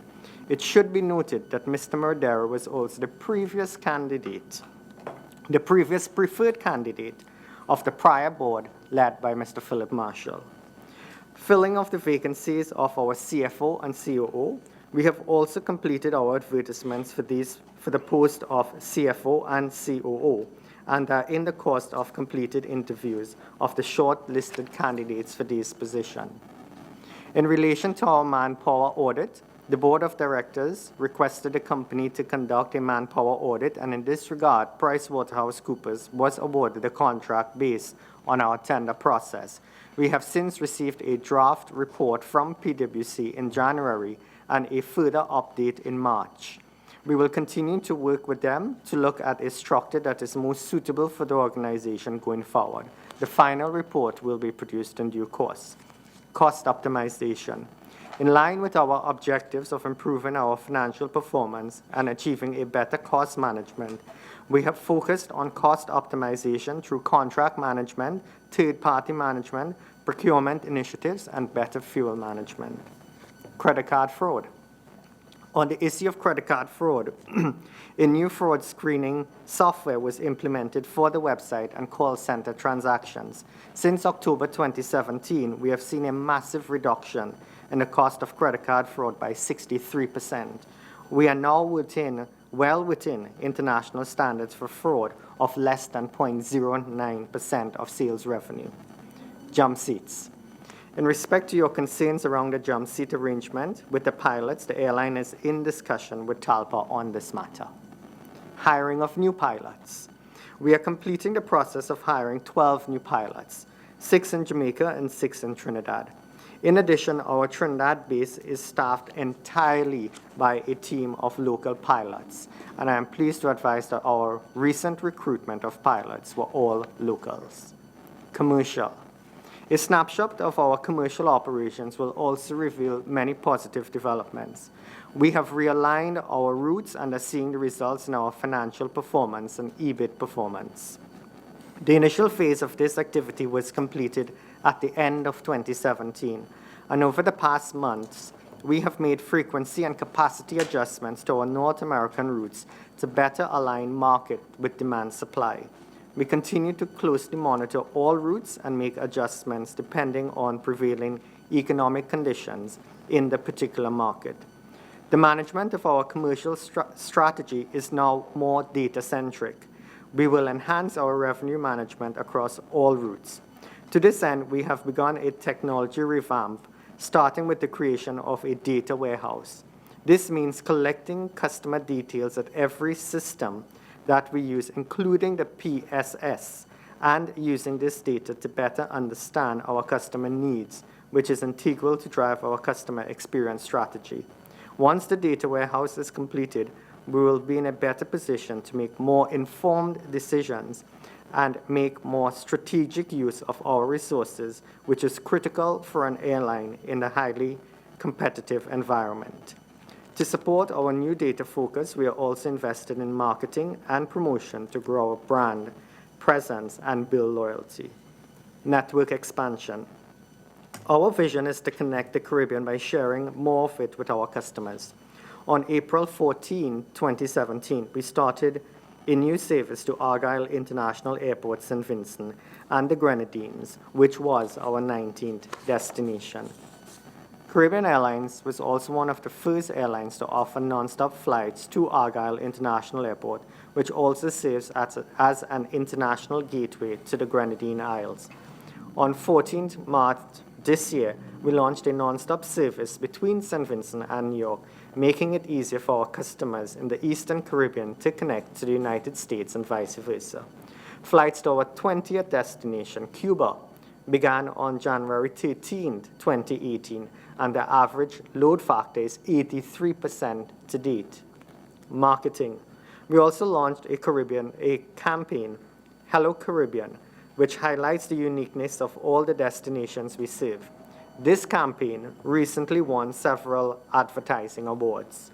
From the Caribbean Advertising Federation, which is the first leg towards competing at the American Advertising Awards, or ADIs, which is the world's largest advertising competition. On certain routes, customers now pay for all bags.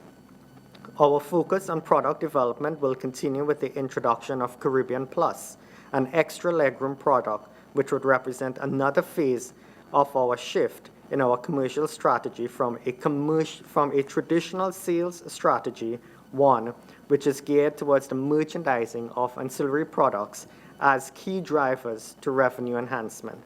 This product is also the first phase of our fleet renewal and fleet modernization strategy, since in addition to increased legroom, our aircraft will be outfitted with new carpets and seat covers.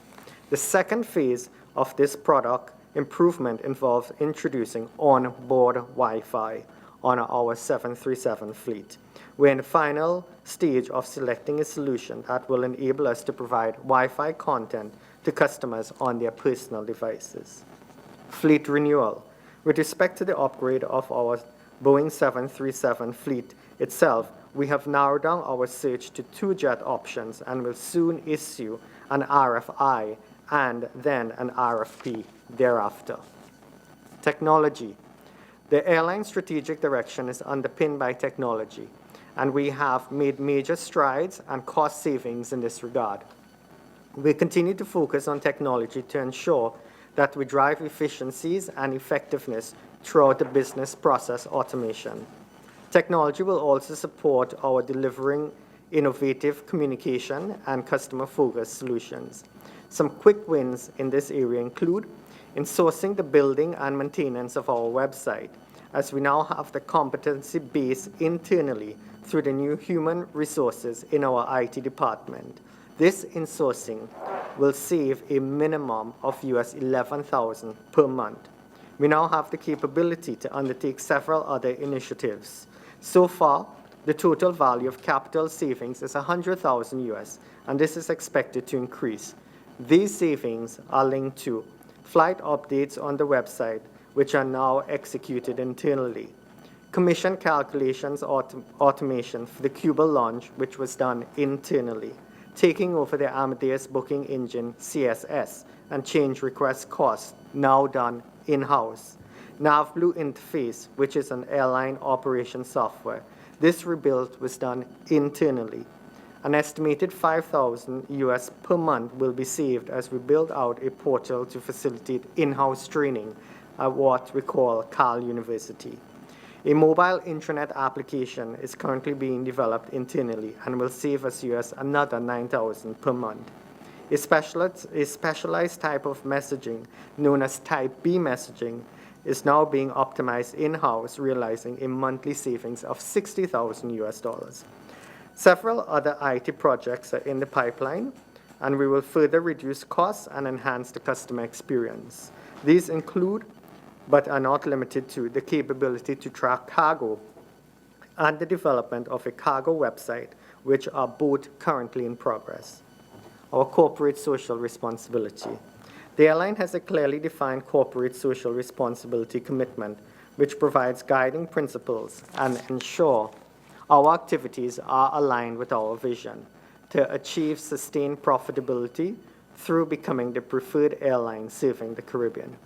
2017 was a challenging year for the Caribbean with the passage of Hurricanes Irma and Maria. And as the leading carrier in the region, we provided relief flights to support our CARICOM brothers and sisters. The total cost of these flights were around $85,000. We recognize and take seriously our role as a socio-economic contributor to Trinidad and Tobago and the region, and this commitment is reflected in our engagement with our stakeholders. Airbridge. The domestic airbridge is a significant part of Caribbean Airlines operations, and the management team continues to treat it as a priority. One of your recommendations included looking at the fare structure of the airbridge. You would be pleased to know that the airline did in fact ask the government of the Republic of Trinidad and Tobago through our line minister for a review of the fare and an adjustment of the subsidy, but these were not approved. However, the government of the Republic of Trinidad and Tobago did allow for the implementation of a TT $50 change fee one way in December 2017 to promote passenger behavioral change and discourage the hoarding of seats and indiscriminate no-shows. In terms of capacity on the airbridge, for 2017, the total number of seats provided was 1,122,790 seats. Of this number, we carried 962,459 passengers, with an on-time performance of 73%, and the total number of flights operated was 14,878. For January and February 2018, total number of seats provided on the airbridge, 172,426, of which we carried 150,153 passengers. And I'm happy to report that we've had significant improvement in our on-time performance, which is now at 85%. We've operated thus far 2,413 flights. It is a well-known fact that the airline is working closely with the Port Authority of Trinidad and Tobago to ensure that inter-island commuters can successfully travel between both islands. ATR fire warnings. With respect to the fire warnings on the ATR aircraft, a complete blueprinting exercise was done on the ATR fleet by Skyways Technics. In addition, the airline engaged consultants at Embry-Riddle Aeronautical University who produced a comprehensive review of the situation. The recommendations of increased maintenance checks and the changes in the aircraft approach configuration have led to the elimination of the fire warnings issue. We are currently finalizing the details to ensure that we have a resolution that will not reoccur. Also, our maintenance and engineering department continues to execute a rigorous maintenance and engineering program on our entire fleet, including C-checks, resulting in our being able to save several $100,000 per annum in foreign exchange, as well as reducing the time that the aircraft is out of service. Doing the checks internally allows us to base our checks on operational requirements. In closing, although there is still much to do at Caribbean Airlines, we are turning the corner and has put several initiatives and continue to work on a star plan centered around enhanced customer experience through process optimization and a comprehensive review of the customer journey supported by the use of technology at all points, improving revenue generation, managing and reducing costs, and focusing on financial stability. To realize these objectives, we are placing significant focus on our most important resource, our people, through onboarding, training and development, succession and talent management, creating a positive working environment, and performance management to incentivize and develop an outcome-oriented culture. This process will better enable the management team to create a culture of profitability mindset so as the airline remains for a sustainable future. The development of this plan is underway, and we are working with the management team and staff through the entire network to gather the relevant inputs. We will now work with these inputs and studies to create a transformation plan that will have the airline in a significantly improved position in the future. Thank you for the opportunity to share these details with the committee. Mr. Chairman, thank you very much for your very comprehensive statement. And I have a short question for you. Two, in fact. I would like to request a copy of that because what you've done there is given a whole overview of the company's business. that this committee didn't have the benefit of. So if you would be kind to share it with us. But based on your statement there, I have noted, I've taken lots of notes. And key things for me is about updating the technology. Anybody who's flown on a Caribbean Airlines aircraft recently, perhaps people like me who travel with other people all the time, the technology gap is not even a gap. It's just there's no technology on Caribbean Airlines planes. And then I'm glad that you're looking at your configuration. I recall from the Lufthansa report, one of the recommendations that we should remove this business class and just go all economy and have a premium economy at the front of the cabin. So at least in terms of your Caribbean Plus initiative, I think that is something that you all are actively looking at. That is supported for me because when I look at the comparative options out of Trinidad and Tobago, really and truly, there's no need for any heavy catering on a first-class service or business class service between here and those destinations. In fact, because if you look at your customer profile is one who tends to be, people who are very looking at, managing their costs in terms of what they pay for tickets. So I think that I have listened to also about issues about expanding your route network or optimizing the route network. I've noted the success. I'm happy to hear the success of the Cuba route so far. I've also noted that, your discussions with TALPA, we look forward to that because that is critical for the airline. It's not and I've shared with you, it doesn't have to be a difficult discussion. The frame is simple. The company is now starting to turn around, but we have carryover losses of over $1 billion over the past several years. And we simply can't afford it. If TALPA is insisting that the people who are earning the most money in the airline get more from a losing company, I mean, come on, where's the patriotism? Where are you trying to try to do? This is a business, and the sole objective of Caribbean Airlines, when you look at it, it is an entity that is chartered to move passengers from point A to point B. But I am sure the Ministry of Finance would love to be able to, on a regular basis, receive dividends. The Ministry of Finance would love to receive dividends. The data provided to us shows that over the past several years, the state has contributed over $2 billion to support Caribbean Airlines to keep it operating. So we've supplied $2 billion. It's lost over $1 billion operating profit. There's no rationale for anybody to really expect anything other than we're trying to keep the ship running. We'll do incremental and fixes to try to see if we can make the business. So I'm happy to hear. I was actually listening, Mr. Chairman. That's what we do here, and we're on board and we're supportive. So I take that would be your closing statement, Mr. Chairman. As we begin to close up this session, I will now ask the Permanent Secretary of Ministry of Finance to give us a few closing statements. Thank you, Chairman. Yes, we would appreciate if we could soon get some dividends. But you hear directly, Mr. Chairman. So, Mr. Chairman, members, this has been a most useful conversation, and the information laid before this committee has been truly helpful. And we in the Ministry of Finance, as the line ministry, and also in our role as corporation, so we will continue to work with CAL and with you in bringing forth these recommendations and the other recommendations that Chairman has just outlined. Thank you.